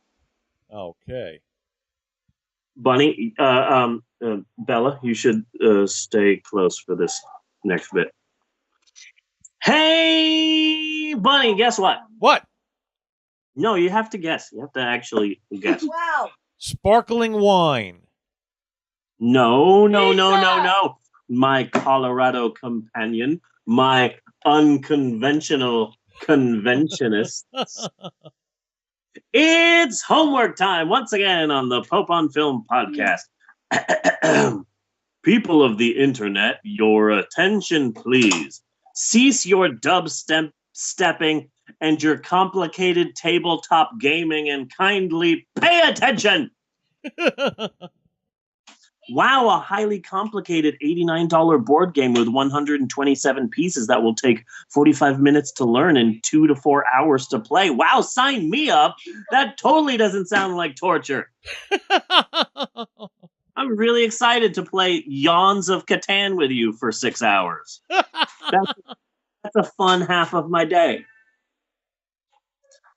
Each week, the dreaded Council of Bunnies descends from their citadel in the skies and chooses a homework assignment via the fiery ritual of carousel. A homework assignment that has been painstakingly chosen via an undefined generic 1970s sci-fi description in the hopes of bettering our podcast's listeners, nay, all radio personalities everywhere. But not you, Garrison Keeler. No. I need your hands where I can see them. The bad guy? What are you talking about? The bad guy is the father of one of the superheroes. Are you talking about Inside Out? Inside Out? Oh, you're not talking about Inside Out? Yes, I am. What are you talking about? Cartoon. What, Inside Out? Yes. Oh, you are talking about Inside Out. Okay. I'm so Okay. confused with that whole plot. I texted Randall. I'm sitting there watching the first. Oh, you're talking. episode. Natasha's, for those of you just. No. Okay. I text Randall. Yes. I'm watching the very first episode. After I had watched 3 episodes like mid-season because Maxwell had it on, the origin stories, Okay. whatever. So then I'm watching the first episode and I'm like, huh. So it's his dad. And I was like, Randall, it's his dad. And he was like, way to give me spoilers, bitch. Okay, but. It's obvious in the first episode. Okay, but like, no one knows what you're talking about. And that's fine. No. I'm Okay. not going to explain it, neither is Steve. Okay. Just know, Okay. no, Bella won't Okay. either. Just know I won't explain. that the bad guy is one of the superheroes' dad. Okay. The bad guy is one of the superheroes' dads. Okay. Runaways. Runaways. Yeah. It's a Marvel-based TV show that's now on Hulu, and it's an interesting show in the sense that there's all these young kids, young teens, and they live in this nice neighborhood and they're BFFs. And one day they accidentally realize that all of their parents are supervillains who are joined in this evil organization that are trying to take over the world. So they run away together, all of the teens. Okay. A bunch of them die. The parents are hunting them down, but it's an interesting story because it's very grounded and realistic, and you really feel for these kids. And then suddenly they just realize, oh, what if your parents are supervillains? You just didn't know it. I think It's I've really, seen a preview or something for it. Yeah, I haven't seen the show. I'm just a big fan of the comic book. Yeah. So, yes, this week we are once again headed to YouTube. Why? Because Daddy drinks. Look, this is a really difficult time for me, the holidays. Yeah. And more so now that I'm the receiving manager. So Daddy drinks, yada, yada, yada. Now we have a YouTube playlist, which is this week's homework assignment, a playlist of Japanese game shows. Yes. And I think this is the first homework that has caused what's going to be long-term serious damage. Really? Yeah, I think so. So, yeah, I've been drinking a little bit more than usual. But hey, I'm a receiving manager of a retail store chain, and it's fucking Christmas. So you're goddamn right I'm drinking a little bit more.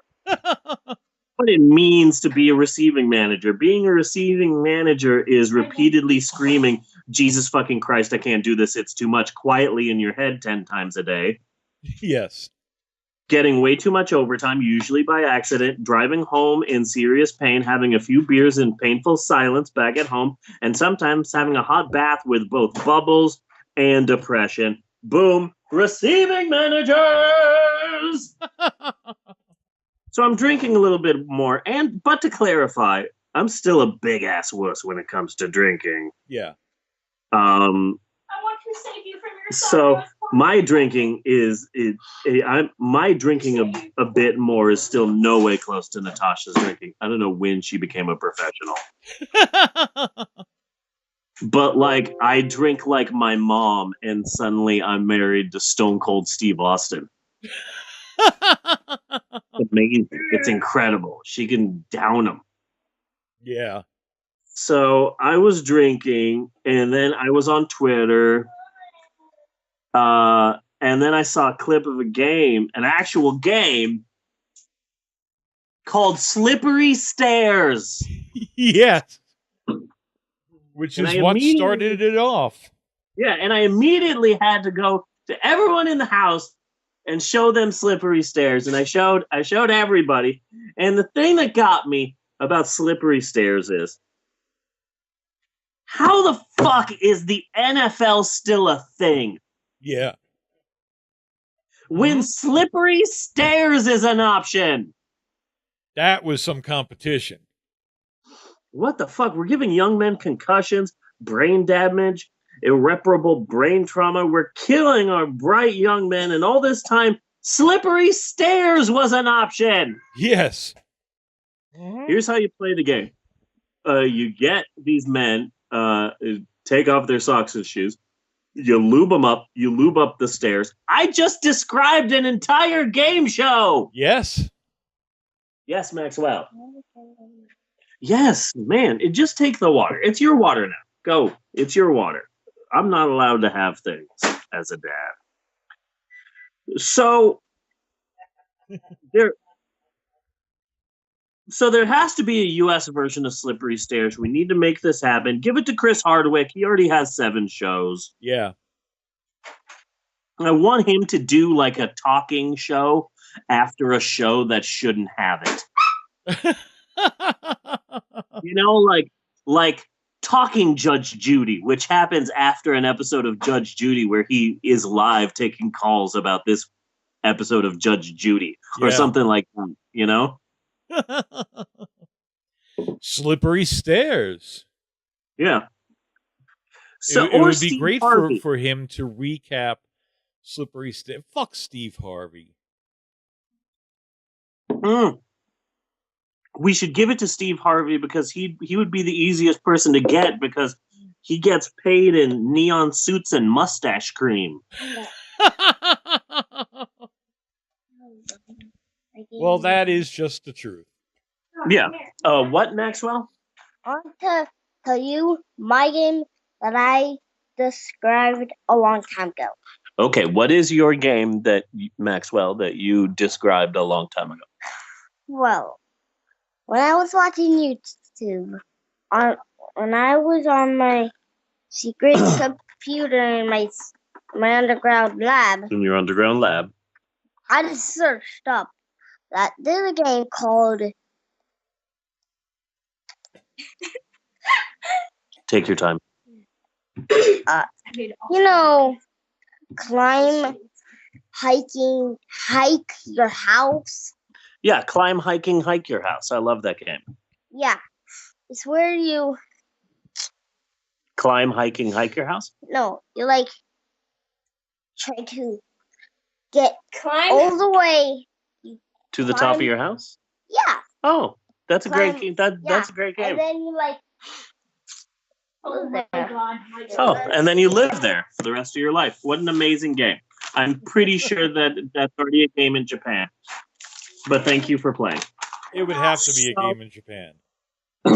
Yes, Maxwell. I mean, play on the roof when you get to the. Oh, you play on the roof when you get there. Gotcha. So I went through the entire house. I'm showing people Slippery Stairs.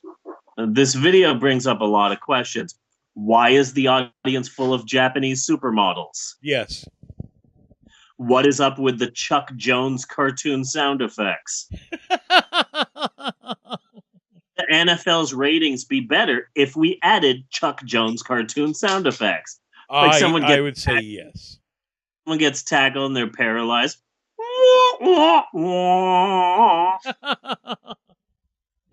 Side note here. Christians and right-wing Republitards are boycotting the NFL because how dare NFL players try and take a knee in protest of their God-given rights to kill black people for no reason or whatever. And so the NFL's ratings aren't the best. And so Christians are like, look at this, we're winning. No, you're not fucking winning. You're not doing this. People just aren't watching the NFL anymore. Mm-hmm. They're not, the ratings aren't down because they dared question Jesus. Yeah. You fucktards. Yeah. So we didn't watch the NFL anyway. Yeah. So, Slippery Stairs. And I love the drama that unfolded in the clip where two people got to the top of the slippery stairs at the same time. Yes. But there can only be one, so one guy jumped on the other guy and rode him down, taking out everybody else. Yes. It was a strike. Amazing. So I showed it to everyone. The last person I showed it to was Bella. I showed Bella Slippery Stairs, and she decided, hey, we just finished watching Slippery Stairs. I'm just going to let YouTube just take me after this video. Okay. I'm just going to ride the currents of YouTube. And YouTube gave her a number of videos. And of course, I had to end up watching it with her. It was a weekend, so she was staying up late, and then I was staying up late. Sure, I had to get up early the next morning. But, Bunny, wall of boxes. Yes. Wall of boxes was fun. That was amazing. Just a bunch of, cardboard boxes. And you're on top of these boxes, and then you pick a number. On the wall, and then they turn it around, and behind each number is a different thing that will try and take out your boxes. Right. They might be like something lame, like a woman and volleyball, or it might be something amazing, like a football team. Yes. And so I loved Slippery Stairs, and I loved Wall of Boxes, but then we were watching all these different Japanese game shows, and the funny thing is I started thinking about SNL. Okay.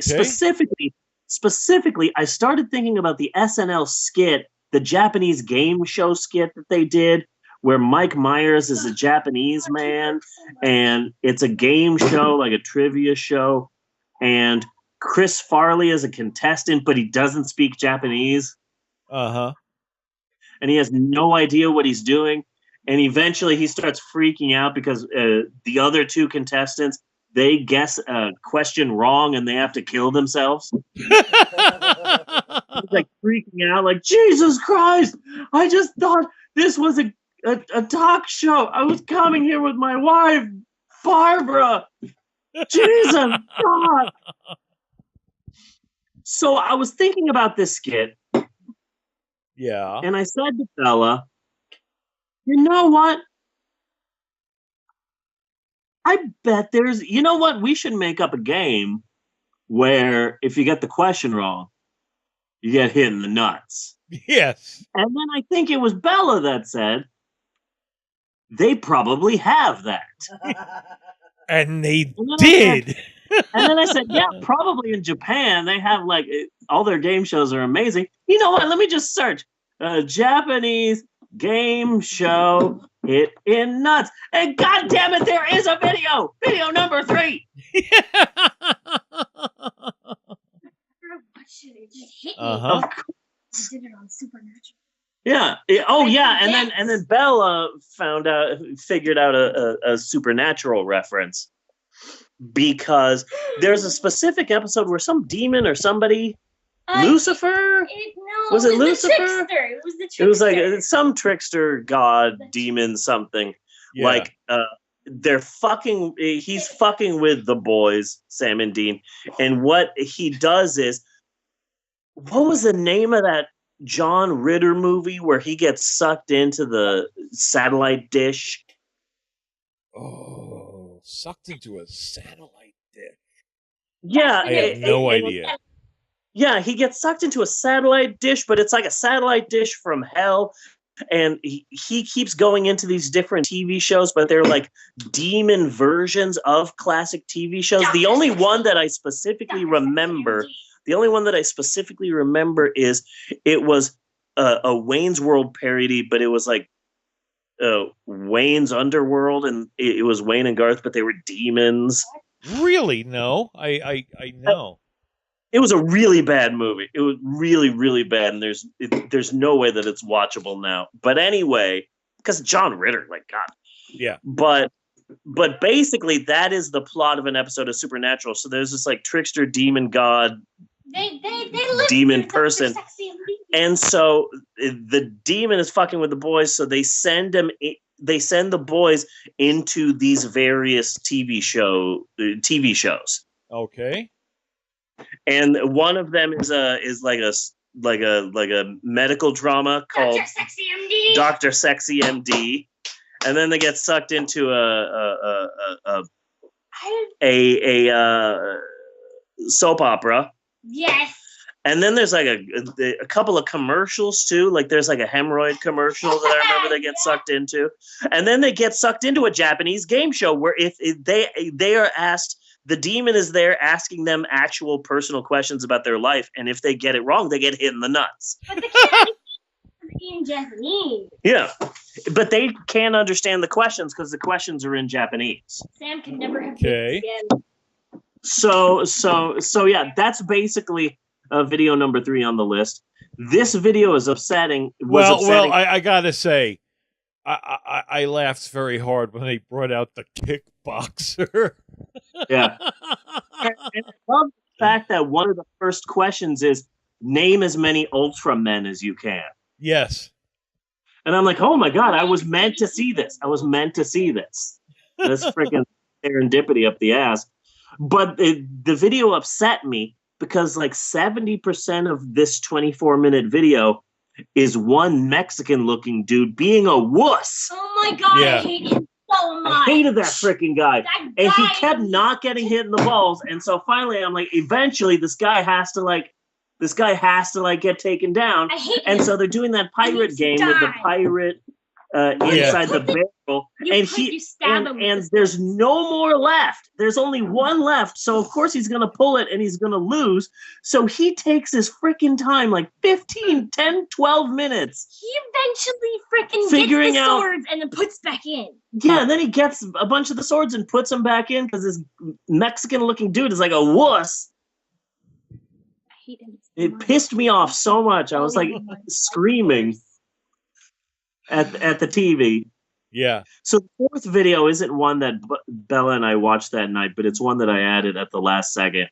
That's the video where the disappearing floor video, or as I like to call it, Saw the Game Show. Yes. Uh-huh. The funny That thing was about fucked up, and it looked like a really long drop. Yeah, what's really great about this video is the remarkable amount of people in the YouTube comment section that actually believe that these people fall to their deaths in a game show. Oh. That's amazing. Like so many people like, how is this on YouTube when these people are dying? It's a fucking game show. It's a fucking game show. Mm-hmm. Welcome to Japan. You're not going to believe it when you finally get to tentacle porn. The fourth video is an episode of MXC, Most Extreme Elimination Challenge, which ran on like Spike TV for 5 seasons, and it's remarkable. I found apparently every single solitary episode of MXC is available on YouTube. So I've been that show still just annoys me. It grates on my nerves. I mean, I was like, oh, okay, so that is the guy from Battle Royale, and then that was it. Yeah. That's why when I watch it, I put the volume way down because I do not want to hear the stupid things that they add to the show. I want to watch the actual show, but I can't find the actual show, so I will watch this American 20-minute version of the show. It's the closest thing that I have. Uh-huh. So MXC is a much better episode when you put the volume down to like 4. I'm sure it is, because if you know anything that would prevent you from hearing their jokes, because their jokes are fucking horrible. Yes, they are. They are absolutely horrible. Maxwell's told better jokes. Yeah. Maxwell tells better jokes. Yes. So MXC is an American bastardized take on an 80s game show called Takeshi's Castle, and it's hosted by Beat Takeshi, who is the teacher from Battle Royale. And he was like the Emperor King who owned this castle. And the entire game show is an army of people invading the castle. Okay. And they have to go through these various obstacles until eventually, the one thing they never show on MXC, one person will get to the castle and get to beat Takeshi and have to like fight him some way. Yeah. But I've been watching a lot of MXC, and here's the thing that gets me. Uh-huh. I hope that Beat Takeshi got money from ABC's Wipeout. Wipeout. ABC, game show, John Henson, and the big red balls. It was on ABC from 2008 to 2014. They did 149 episodes, and essentially, it's just an American version of fucking Takeshi's Castle. The specific episode of MXC that I picked because, oh my God, like most of this game show, they literally just put on in a field that they owned in LA and added big red balls to it. It's basically Wipeout was just Takeshi's Castle. I hope to God that Wipeout had to pay some money. Slippery stairs, though, man. It actually started getting exciting. Yeah, it did. Like you watch it and you go, "Oh, this is stupid. Oh my God, this is stupid." But then you really start watching it and you're like, "Oh my God, this is amazing." More slippery stairs. Yeah, they are getting actually hurt here. Yeah. So that is it for homework this week, and we legitimately and sincerely singitimately. Yes. We honestly hope that your eyes, minds, and bike locks have all been suitably opened. And speaking of locks, do you remember wheel locks, Bunny? Yes. Remember in like the 80s or 90s when everyone had their wheel locked? What happened to those? I haven't seen those in forever. Yeah, it was just like a locking lug nut on your tire. Unless you're talking about the club that locked your steering wheel. Well, that too. When was the last time I saw the club? I was also thinking the other day, do people still have like police, those things you put on your dashboard that would like start beeping when a police was nearby? The Fuzzbusters? Yeah. I don't know. They must. I haven't seen those. I imagine nowadays you could like download something on your phone or something. Yes. You probably can.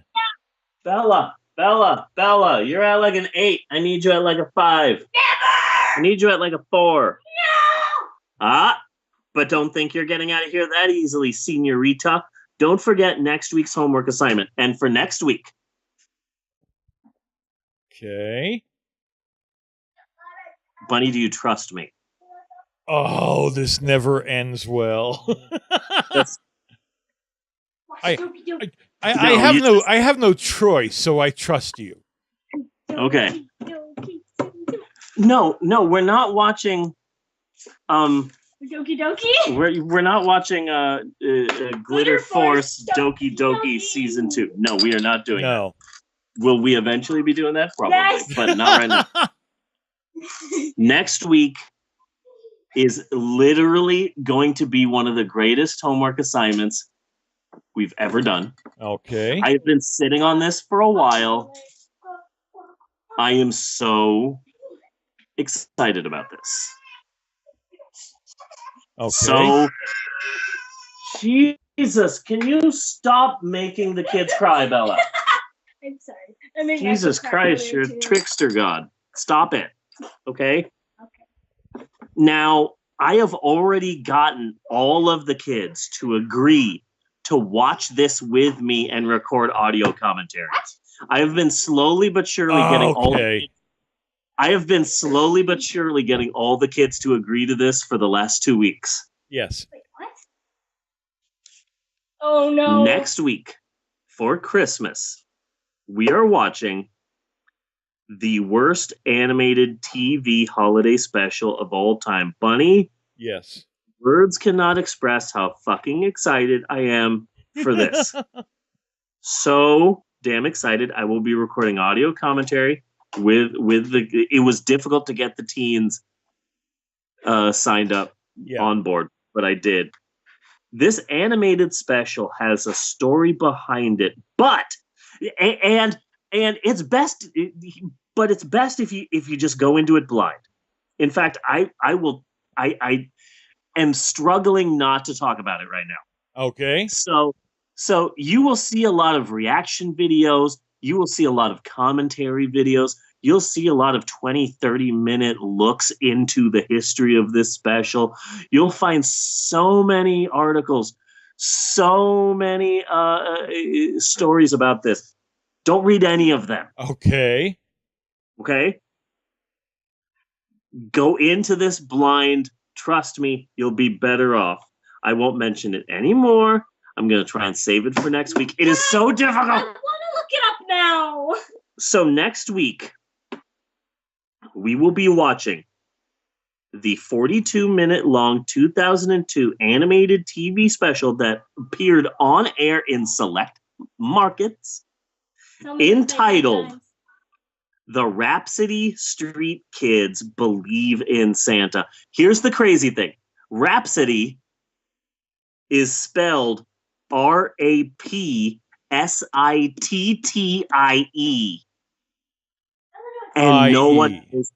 And no one knows why. Street kids believe in Santa. Yes. It's on YouTube. After being lost for almost a decade. I still have Skate Town USA, which has also been lost. And we must get to one day. Oh my, I'm so excited. I haven't been this excited since probably Santa Claus and the Ice Cream Bunny. But this is going to be so huge. Rhapsody Street Kids Believe in Santa. Yes, that is homework next week. It is going to be epic. Has Santa disavowed it? Oh my God, the grandmother. Oh my God. Oh my God. I'm You are going to love this. Knowing you, Bunny, you might end up watching it like 2 or 3 times. Okay. This is the greatest thing ever. Yes, he is. This is so good. I can't wait to watch it with Emerald and Amber. I imagine I'm going to get a lot of audio of just Emerald saying "What the fuck," but I'm not going to mention any more. Okay, that's next week. Be sure and tune in next week for a very special homework with the Pope on Film podcast. Yes, and cut. Oh, I'm so excited. So, Bunny, we still have to get our Bible on. Yes, we do. We need to talk about Kirk Cameron, Liam Neeson, God's Not Dead, atheism, offensive black stereotypes. Yes. The importance of swaddling cloths. Uh-huh. Oh my God. I never knew about the swaddling cloth. But God, I hate this movie so much. But before we get to any of that, maybe we should take a break. Should we take a break? We should really take a break. Okay. Really, we will be really. right back. Yeah. We will be right back with more of the Pope on Film after. Commercial massages. Do do do do do do do do do. Do do do do do do do. Sweet bop ba doo. I have seen Bob.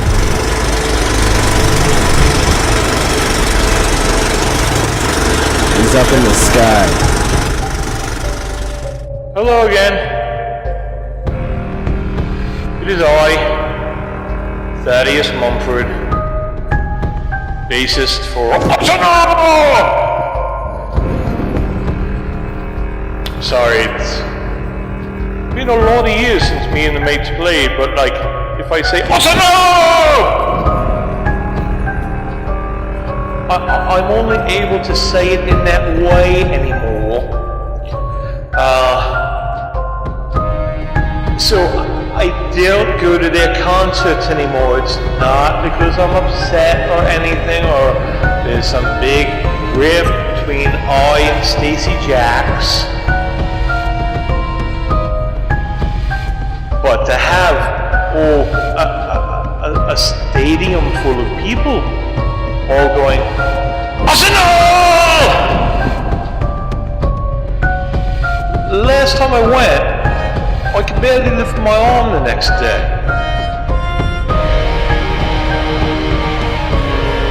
Remember, I still have my Kickstarter out there.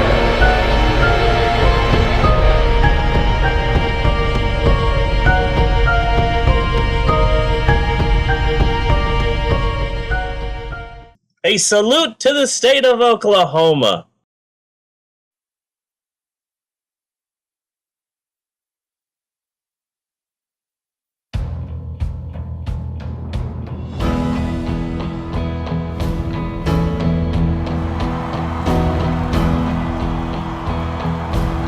This place is about to become a sea of sweat, ear-shattering music, and puke. Jimmy, I've told you 10,000 times, girls drink free, dudes pay full freight. They are dudes.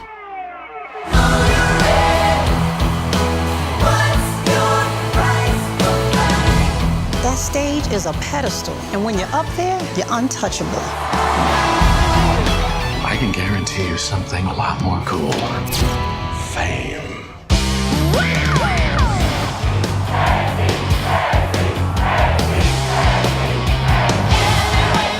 This man spews out three things: sex. I saw Stacey Jacks.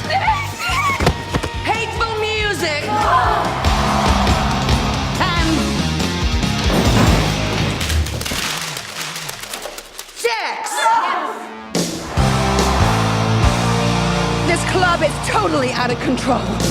We're gonna shut them down. Our whole existence is riding on Stacey Jacks. Rock and roll! We're not gonna take this city. No, we ain't gonna take this city. We're not gonna take it.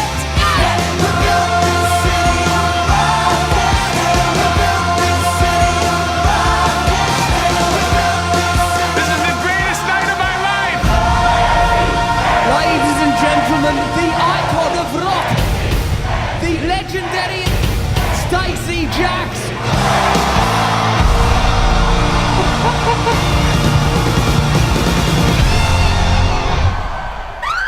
Oh my god, I love you, Stacey Jacks.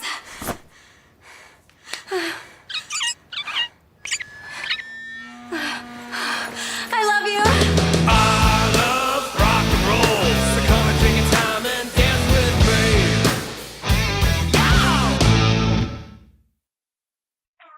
And we're back with more of the Pope on Film.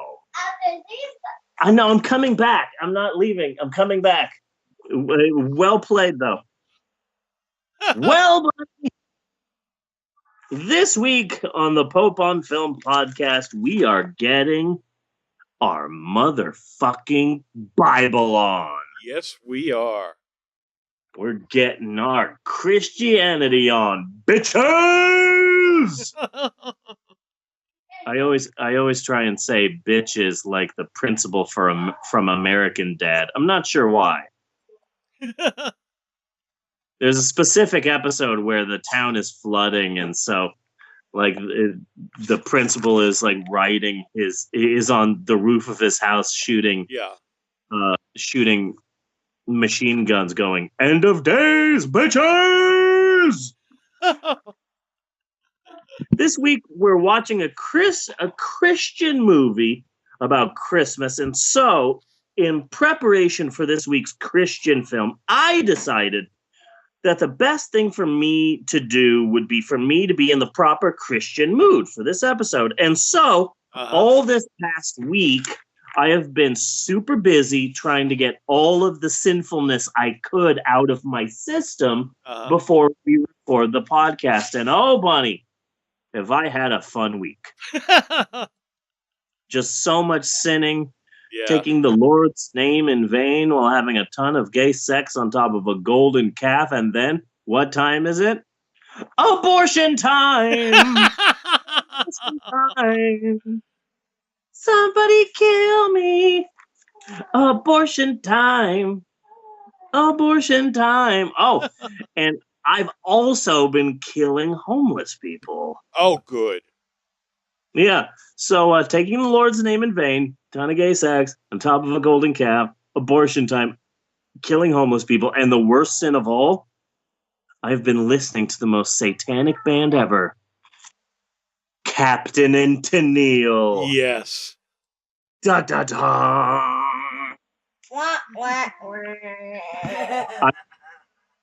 Thanks, Maxwell.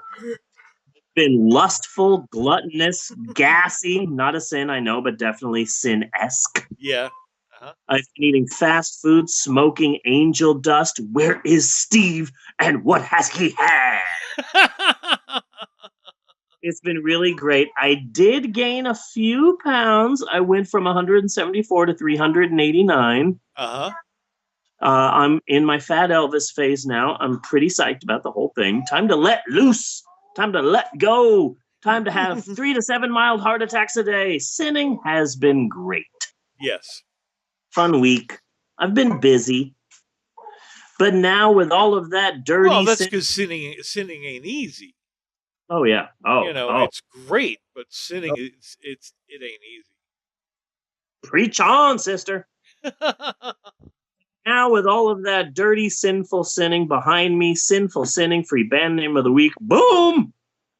With all of that sinning behind me, I am now ready to just fucking pray my goddamn fucking ass off. I'm ready to go to church. Ready to go to church and kneel and go, hey, God, you goddamn cunt-faced shitbag motherfucker, I'm ready to jam out to some fucking newsboys. DC talk, motherfuckers! What have I done? Yes, this week we are watching the 2014 Christian film, the Kirk Cameron film, Saving Christmas. And let me tell you, buddy, let me tell you. At first, I was hesitant about this film. Yes. But I was ready to hate this film. But let me tell you what won me over. Liam Neeson. Okay. As the father with a mysterious past who must do everything he can to save Christmas. Yes. I don't know who you are, but I have a certain set of skills. I will find you and kill you in order to save Christmas. Dude, the majority of this film takes place in a car. Yeah, that's why I know of some people who like to watch this every Christmas, ironically, and it's like, I can't even do that, man. This is just fucking bad.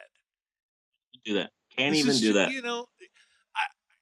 And it misrepresents himself. I really wanted to. He's doing an Arnold Schwarzenegger pose on the fucking box. I want to see him do that. Thought for sure there was going to be some fights in this. I was all psyched. I was ready to say this line. Holy shit. It's fucking Sinbad. And no, denied.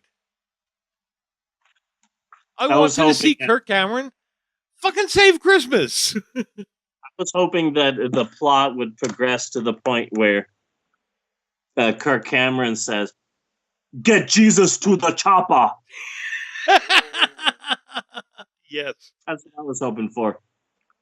So Kirk Cameron, 2014 family Christian comedy film, Saving Christmas. It currently has a 1.5 out of 10 on IMDb's bottom 100. Okay. It has a 1.5 out of 10 on IMDb, and for a while, Saving Christmas was number 1 on IMDb's bottom 100, meaning that for a long time, this film was literally the worst movie ever. Yes. IMDb's list of the worst films of all time. But there was reasons for it. Remember, Kirk Cameron had told. I'm getting to that. I'm getting to Okay. that. But right now, Saving Christmas is number 2. That's the problem with saying, oh, you know what I'm gonna do? I'm gonna look up the bottom 100 films on IMDb. Wouldn't it be great to watch all of these bad movies? Let's see what the number 1 worst film is. Deepak Chodenron 4. God damn it, foreign films. Yeah, that's not fair. Yeah, like 30% of IMDb's bottom 100 are like Indian films I've never seen. But right now, Saving Christmas is number 2 on the bottom 100. Now here's some. The Beast of Yucca Flats is number 31. 31? 31. That's too Flag on high. the move. Where did it go? Where did it come from? Food Fight. Remember that piece of shit? Food Fight definitely belongs there. It's number 7. Manos, The Hands of Fate is number 5. Saving Christmas is number 2. Saving Christmas is number 2. What was number 1 again? Some foreign film Oh. that I've never heard of and that I'll never be able to track down. So this film, Saving Christmas, this week's film, is worse.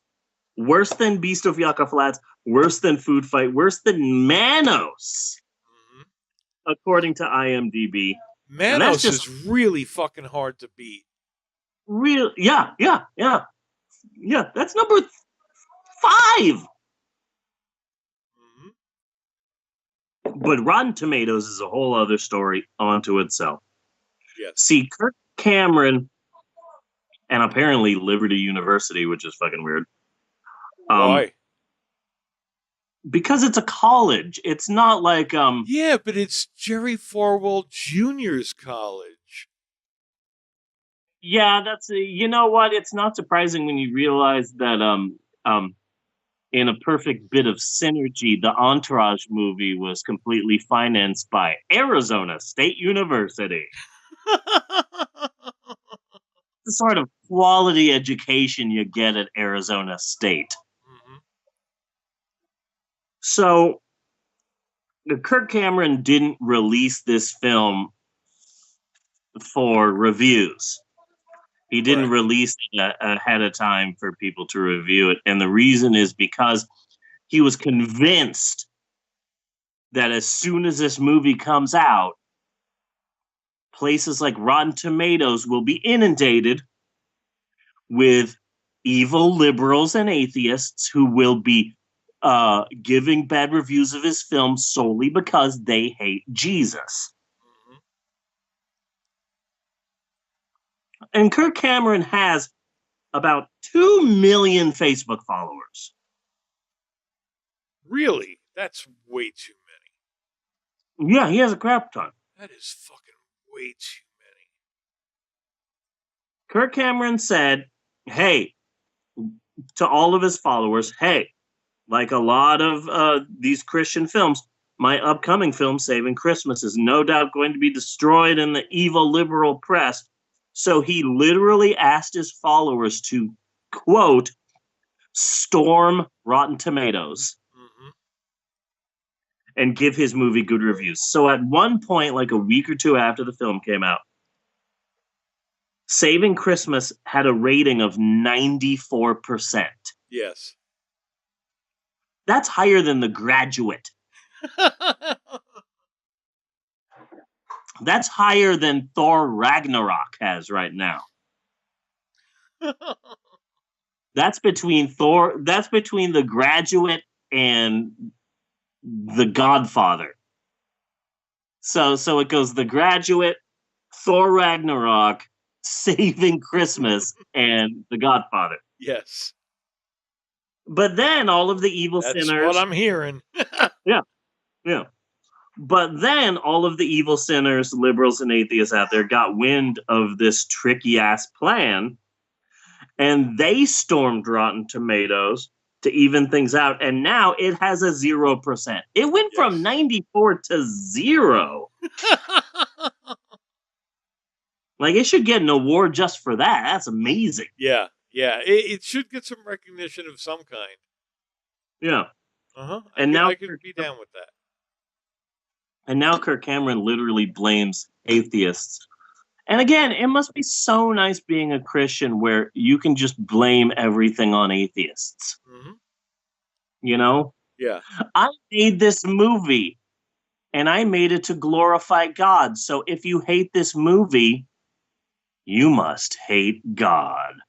It can't possibly be a piece of shit. Yeah, it can't possibly be because my movie is crap. It's because you hate baby Jesus. Mm-hmm. So it premiered at the box office at 15th place. 15th place. That's got to make you feel good. Technically, the film was a hit in the sense that this film cost $500,000 to make. Oh, where did that fucking money go? No idea. But I mean, it's not a huge budget, but who's dropping those kind of fucking paychecks in this group? No idea. Probably DeAndre. They had to pay more to get a black person in this movie. I'm gonna guess Kirk Cameron. Yeah. No, they probably paid a lot. Most of the budget was probably for soft lights to be behind Kirk Cameron. Yeah. They had a big soft light budget to make Kirk Cameron look angelic. So technically the film was a hit in that it cost $500,000 to make and it made $2 million at the box office. That's not a lot of money, but it's a hit on a technicality. Yes, it's a hit on a technicality. That's why they have made 4 Wimpy Kid movies. Wimpy Kid? Yeah, there's a series of books called Diary of a Wimpy Kid. It started a whole genre of children's books. It's so freaking popular. It's this young boy who has a diary. It's not a diary, it's a journal. Okay. And the books are really funny, and there's illustrations, and they're easy to read, and they're funny, and it's about this kid just growing up, keeping a journal, and he's wants to be popular, but he's a loser. They've made 13 books, and each book is a huge, big deal once it comes out, and it's a bestseller, and people love these books. So Hollywood came a knocking, and when they made the first film, it premiered at like 7th place, and it didn't make a lot of money. Like, oh, this film only made 40,000. It only made like 50,000. Only made like $50 million at the box office. This is a flop. But the film was made for only like $5 million. Yeah. That's not So basically, like the film came out in like 7th place, But of course, they're making a sequel because that was huge for them. So they made 4 Diary of a Wimpy Kid movies, and they are going to keep making them because they're making them for next to nothing. Yeah, but they keep making the fucking Fast and Furious movies too. Ugh. You know? I haven't watched a single Fast and the Furious movie. No, not at all. Yeah. And there's nothing. I don't need that much testosterone on screen at one time. I don't. You know? Now, as far as I'm concerned, those are women's movies. Yeah. Yeah. And I can get that if that's where most of the money was coming in from. You know. Yeah. But no, not for me. Just it's 2 things I hate, man. Sweaty muscular guys in cars. Yeah. Yeah. You know? Yeah. Now, spoiler alert, Saving Christmas is shit. Oh God. It's really not worth your time. Not even in an ironic sense. It's not worth your fucking time. The thing that really kills me, the thing that really pissed me off, Yeah. is that basically this is a 49-minute movie. Yeah. That was stretched into a feature-length film via a ridiculous amount of slow-mo. Uh-huh. Especially at the end. Like, oh, this is in no way a feature film. I know. Let's put the entire last 19 minutes in slow motion. Uh-huh. I don't want to spend a ridiculous amount of time on this film. If you really want to listen to us shit on a Christian film, episode 26, God's Not Dead. It's a goldmine of an episode. But fuck this movie. Fuck Kirk Cameron. Fuck him. Fuck his version of Christianity. Fuck Saving Christmas. If anything, people need to save Christmas from Kirk Cameron. Yeah. In fact, I was going to write a big essay entitled "What the Fuck is Wrong with Kirk Cameron," but I can't, as an evil, liberal, non-God-loving hater. Yeah. I can't get myself to spend energy in any way towards Kirk fucking Cameron. Yeah. I understand. can't. I totally understand. I was going to write about Kirk Cameron and his life and the choices he made and how he became this like champion of Christianity. But it's like, wait a second, I would have to spend energy learning about Kirk Cameron. Can't do it. Cannot do it. I could not recommend this movie in any way. You know? I'm trying to get Natasha to watch it because she does not like Christmas. And so I think that she needs Kirk Cameron in her life. Yeah. And I'm the dude who liked Batman and Robin, okay? Yeah. And Yeah. still fucking do. Yeah. But I will say this, Bunny. I will say this. Yes. I read an article from the website idon'tfuckingremember.org. Okay. Which is not a real website. I just don't fucking remember where I saw this. But anyway, idon'tfuckingremember.org had an article about this film, and the headline was "Atheists will be put in their place." By this movie? By this movie, yeah. So Bunny, I just wanted to know what place you were put in. By Cameron's truth. The place I was confusion, I would have to go with. What the fuck? And so the article went on to say that atheists' lives will be forever changed by Kirk Cameron's new movie, Saving Christmas. And I will, give credit where credit's due. I will be forever changed because now I hate Christmas even more. That is, yeah. I can go along with that feeling. Yes. The thing that upsets me is the same thing that upset me about God's Not Dead. When we watched God's Not Dead, It was, okay, here are the Christians and here are the evil liberals and atheists. We are going to show both sides, but we're going to give the evil liberals and atheists stupid positions. And that was the problem that I had with this movie, is that this guy is like talking about how much he hates Christmas, but they give him like, he has no meat, you know, in his arguments. Like, oh, it happened this time. I don't remember. Wikipedia. Like, fuck you. Yeah. So, unfortunately, I have a plot synopsis. Okay. Okay. You're a better man than I am, Gunga Din. Thank you. It took a while.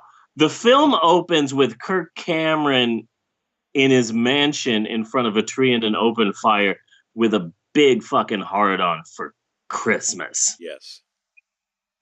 He talks, boom. And he's Christmas. rubbing that hard on right in your face. Yeah. Yeah. The opening is real creepy because he does it like, I love Christmas. I love the fire.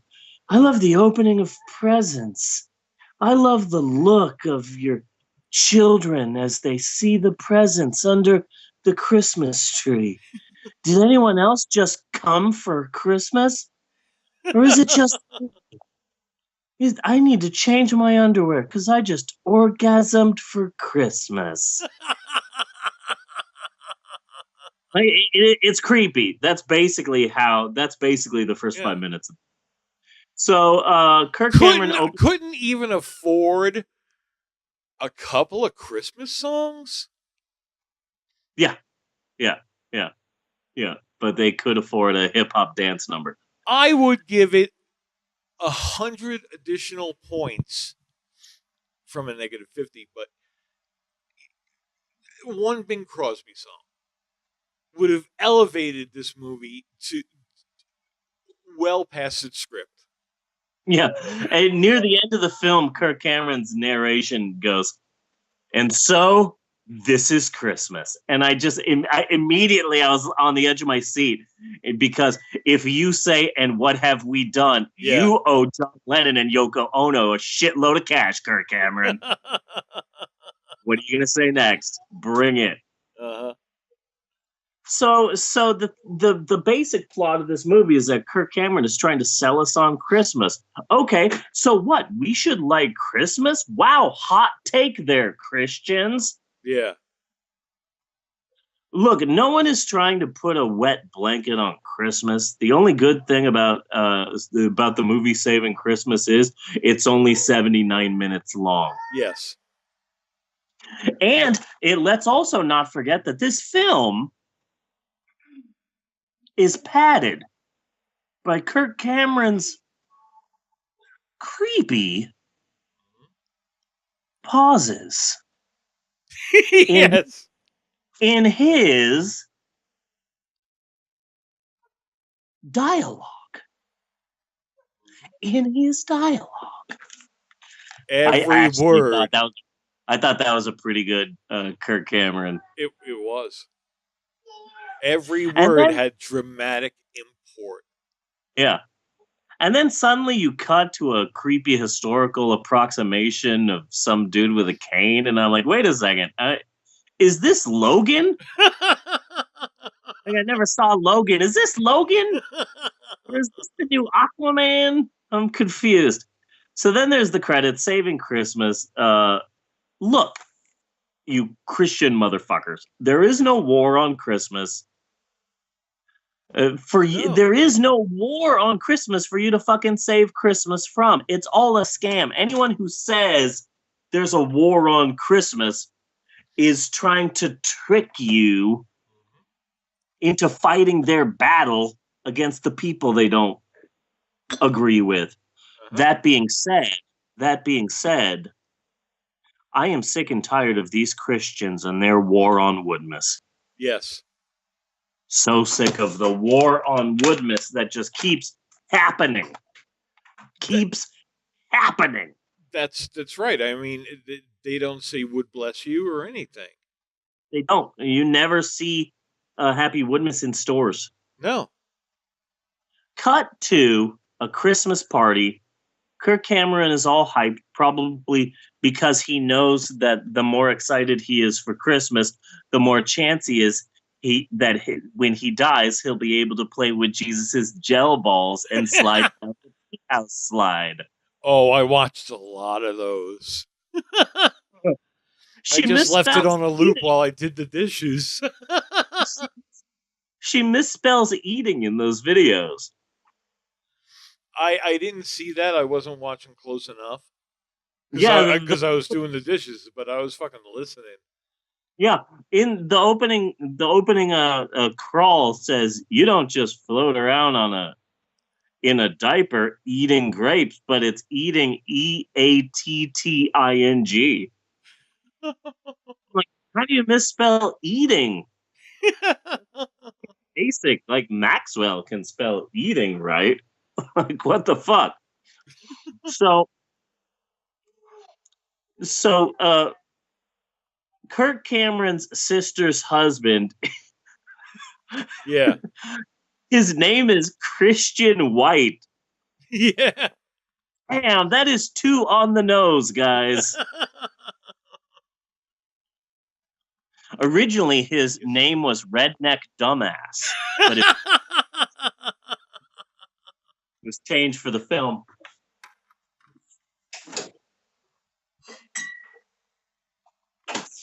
Fucking Christian White. Like him. Oh, and let's not forget Christian White's wife, whose name is Secret Lesbian. So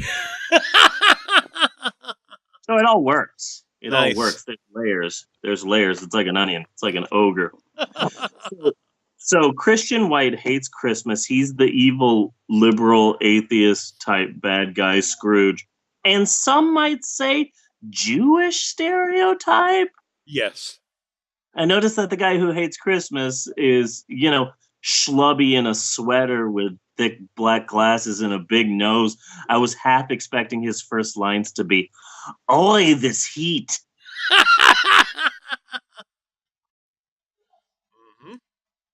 Also, let's not forget, there's a pretty offensive black guy named DeAndre in here. Oh, He's God, an offensive black stereotype. And when you first see him, you can tell that Kirk Cameron wrote this in his white privilege, because when you first see the black character, he's protesting something.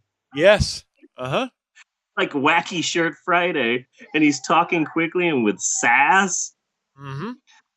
It's offensive, and it's even more offensive when you realize that all of this dialogue was written by white bread jackass Kirk fucking Cameron. And then at the end, he beatboxes. Mm-hmm. That almost made me cry. Like, dude, man, don't sell out like that. So Christian White leaves his own party. He's hiding in his car. So our white savior, Kirk Cameron, goes in for the save. Yes. So, but the thing that gets me is that Kirk Cameron is going to save Christmas from the evil war on Christmas. But Christian White isn't raging war against Christmas. He just doesn't like a holiday, as is his right. Yeah. So really, the bad guy here is Kirk Cameron for saying, wait a second, someone doesn't like this holiday as much as I do. Yes. Like, I went to Catholic school for 8 years, and every year, the biggest day of the year that the school went all out for was fucking St. Patrick's Day. Yeah? Oh, yeah. Yeah, because we had nuns. We had all these nuns from Ireland, and we had like one or two priests from Ireland. And so the biggest day of the year was like St. Patrick's Day. Like, you barely had to go to school. And there was like, we had rides and festivals and games and prizes and candy. Like the biggest day of the year, but it also pissed me off because this day sucks. Stop trying to force your day on us. I'm allowed to not like St. Patrick's Day. Yes. That's basically Kirk Cameron in this film. Wait a second. But you do run the risk of one of us punching you in the arm. Yeah. Wait a second. Everyone must love Christmas as much as I do. And if they don't, it's a war. So Christian White's in the car. Kirk Cameron comes in to proselytize to him, and Christian White starts monologuing. Yes. Absolutely starts monologuing about how he hates Christmas, and Kirk Cameron is literally is like, "Oh wow, I hear you. Yes, you're completely fucking wrong, dumbass. But yes, I hear you. Yes. Yeah, you're wrong. You drank the Kool-Aid, you wrong, dumbass." Mm-hmm.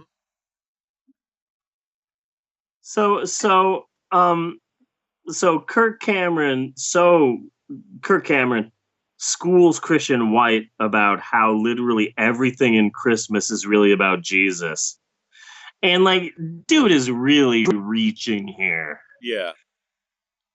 And like, I understand, like, okay, let's talk about the truth behind the nativity scene. Okay, I get that. But then he really starts reaching. Oh, let's talk about the tree. The tree represents the tree of life. Yeah. And let's not forget, trees are made of wood. Wood like the cross. Let's not forget the lights. The lights meaning the light of God. Yeah. And what is that eggnog? Well, the eggnog is the spirit of Jesus. Yes. Season the egg on it. Book at work, and it's the true story of the candy cane. Yeah. And this one kid is upset because Christmas is all about Santa and candy and not about Jesus. And so the candy maker in town tells the kid about what the candy cane is really about. See, the whiteness of the candy cane is our white spirits. And how do our spirits get so white and clean? By the blood of Jesus, which is represented in the red stripe around the candy cane. Oh. And I'm like, dude, that is some serious reaching shit. Seriously, Kirk Cameron, you can do that about any holiday. Oh, well, of course. The Halloween bags represent our soul, and it is empty. And when you go door to door and you get candy, that is the church filling your soul with the spirit of Jesus. Yes. You can just you're making up shit about Christmas. It's what you're doing, and it's ridiculous. So, and it's not saving Christmas. It's not saving shit. Yeah.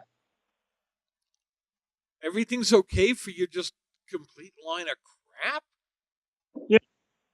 You just have to make literally every single solitary thing about Christmas about your specific religion. Yes. You got the elf up to Jesus. Uh-huh. Yeah. That represents the wise man.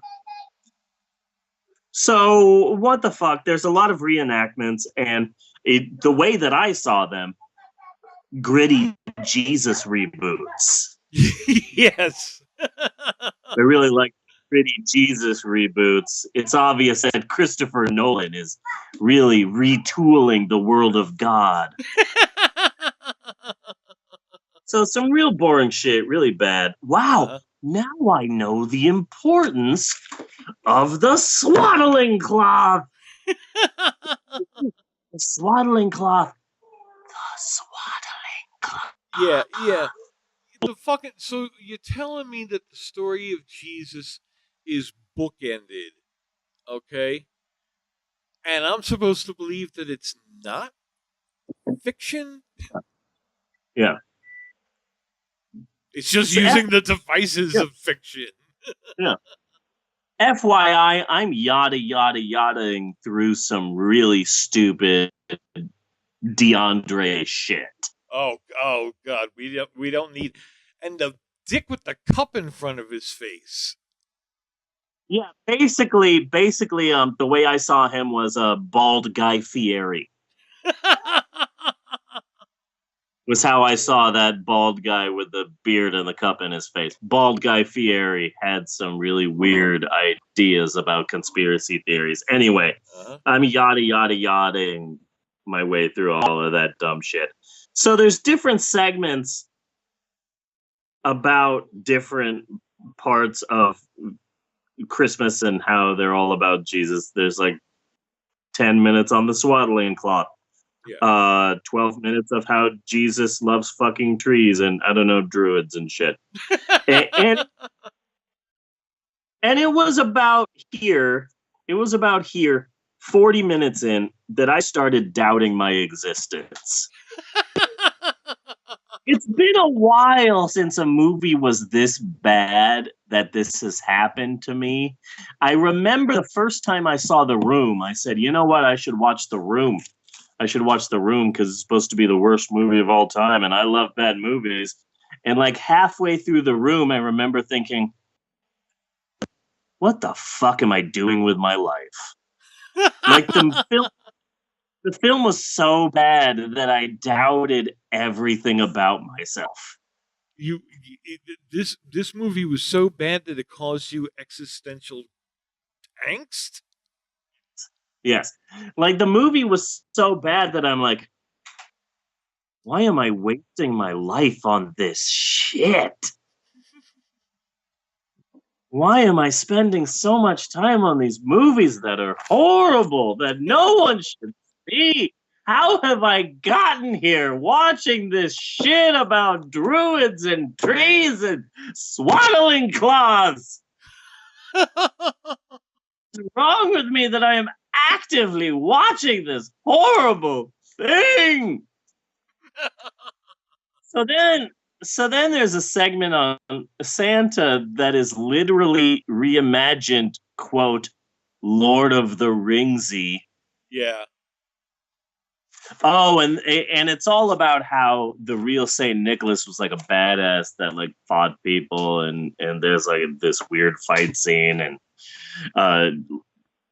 Saint Nicholas stood up for Jesus, and there's like some tavern or a bar somewhere, and Saint Nicholas sits down next to the guy and slams down his cane and sits down and he goes, in the beginning, there was the Word. Yes. The Word was with God, and God was with the Word. And everybody knows that the bird is the Word. Yes. Yes. And then, and I'm proud you had the guts to say it. Thank you. So then St. Nicholas is fighting dudes, and then it's slow motion because they're realizing they don't have enough time for a full-length feature film. And then my favorite part is during the fight scene, Kirk Cameron starts dropping some dubstep trap music techno shit on your ass. We got DJ Jesus!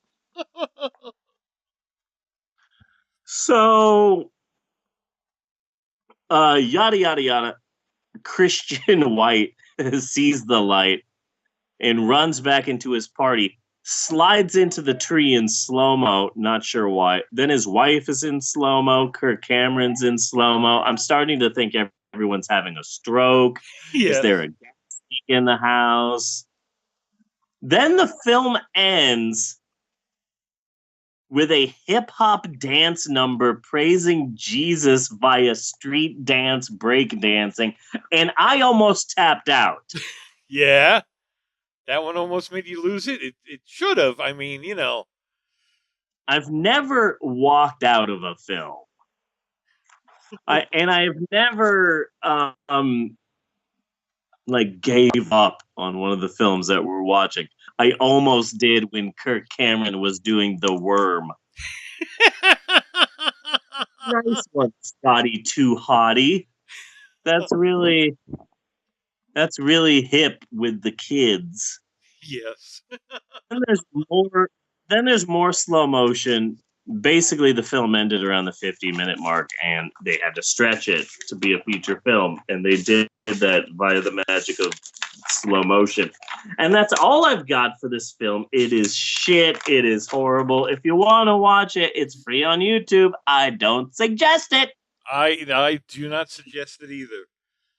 We did not tell you to go watch this. Go watch Haxan. That's a Christmas film. Yeah, go watch Haxan. Go watch God's Not Dead 2.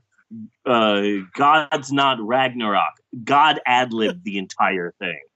And it's hilarious. Next week, we're recording this episode of the podcast one day later than we normally do. Yes. So I was going to do Santa Claus and the Ice Cream Bunny next week, but I really want some time to really watch that in depth, like really meta out with this weird ass. And so I was looking for something that would be easy, and I've got something that is Christmassy and easy. Next week, we are watching one of my favorite Christmas movies of all time, Iron Man 3.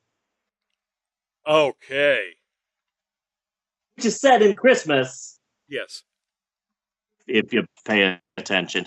This will also allow me to talk about not Christmas movies, of which there are a lot, and also PTSD. Iron Man 3 does a really good job of explaining PTSD. Good. Okay. Next week, we're also going to be talking about Inside Out because of my fucking daughter. Okay. We are We've going to already be done talking. Inside Out. We're talking about it again. Okay, the Pixar movie. Yeah, Disney Pixar's Inside Out. Okay. When Emerald was here's a bit of a preview. When Emerald was a baby, when Emerald was growing up, there was one movie she had to watch over and over. Sketchy. When who is knocking on the door? Oh, there you go. When Emerald was growing up, she absolutely over and over again had to watch the film Barbie's The Princess and the Pauper. Okay. She had to watch it over and over again constantly. She just loved this stupid movie. Then I'm not sure what movie Bella loved watching over and over again, but she did love The House on Haunted Hill. Yeah. With Vincent Price, which means that she's different and creative, and she's going to have a hell of a hard time growing up. Maxwell loved A Bug's Life. He would watch that 4 or 5 times a week. He just loved that movie. Now I can't get him to watch it at all. And Eleanor has picked Inside Out. Okay. And what we are going to be talking about next week is some things that you might miss in Inside Out after the first watching, or the 5th watching, or the 10th watching. But after the 50th watching, you happen to notice some things you didn't notice before. Okay. Basically, everyone in this house hates this movie. Okay. Joy is a horrible person. You loved it so much when we first did it. Okay, I'm in. Okay. Eleanor, who is right next to me right now, she has watched this film today 3 times. Yesterday, she apparently watched it 4 times. Yeah. So there are things that we are finding that my wife and Bella and Emerald and I are picking up on now that it is literally constantly playing in a loop in our house. Okay. That that you just wouldn't mention. We're also going to be talking about some news in a bit that I'm already writing and is really hilarious. Notes from the bookstore. Next week is huge, epic, massive, and also homework. Rhapsody Kids. Rhapsody Kids. Rhapsody Kids. I am so excited to talk about this next week. Yes. Oh, the grandma. Oh God, I can't get into it. The grandma. Just trust me, the grandma. And that's The what story. PTSD is like. Yeah. You just flashed back. Oh my God, I flashed back to the Rhapsody Kid. So that is next week. We've got an exciting next week. Now, though, that I'm looking back at this episode, it's under 4 hours, so our diet's doing all right. Okay. Now the last episode was 4 hours, so this one is better. Yes. And I gotta say, looking back at this episode, this is a pretty damn good episode. This is a damn good episode. Yes, it is. Yes, it is. I agree. So until next week, I am Bunny Williams. And I am Reverend Steve saying thanks for listening, and we will see you next week, you godless heathens.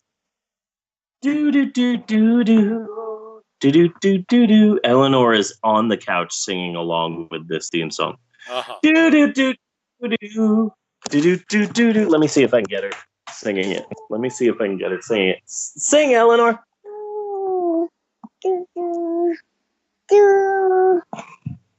Good job, Eleanor. That was great. Did you hear her at all? I heard something. Okay, that's close enough. Do do do do do. Eleanor, get down. Do do do do do do do do. Cut and print.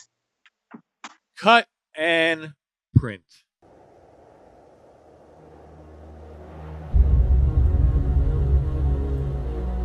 Got a lot of apologies to make.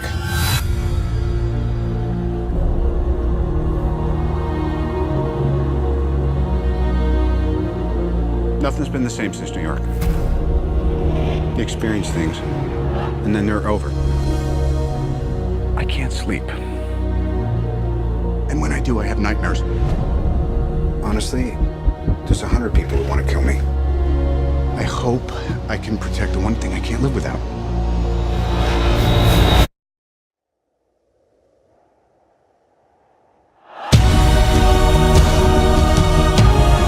Ladies, children, sheep.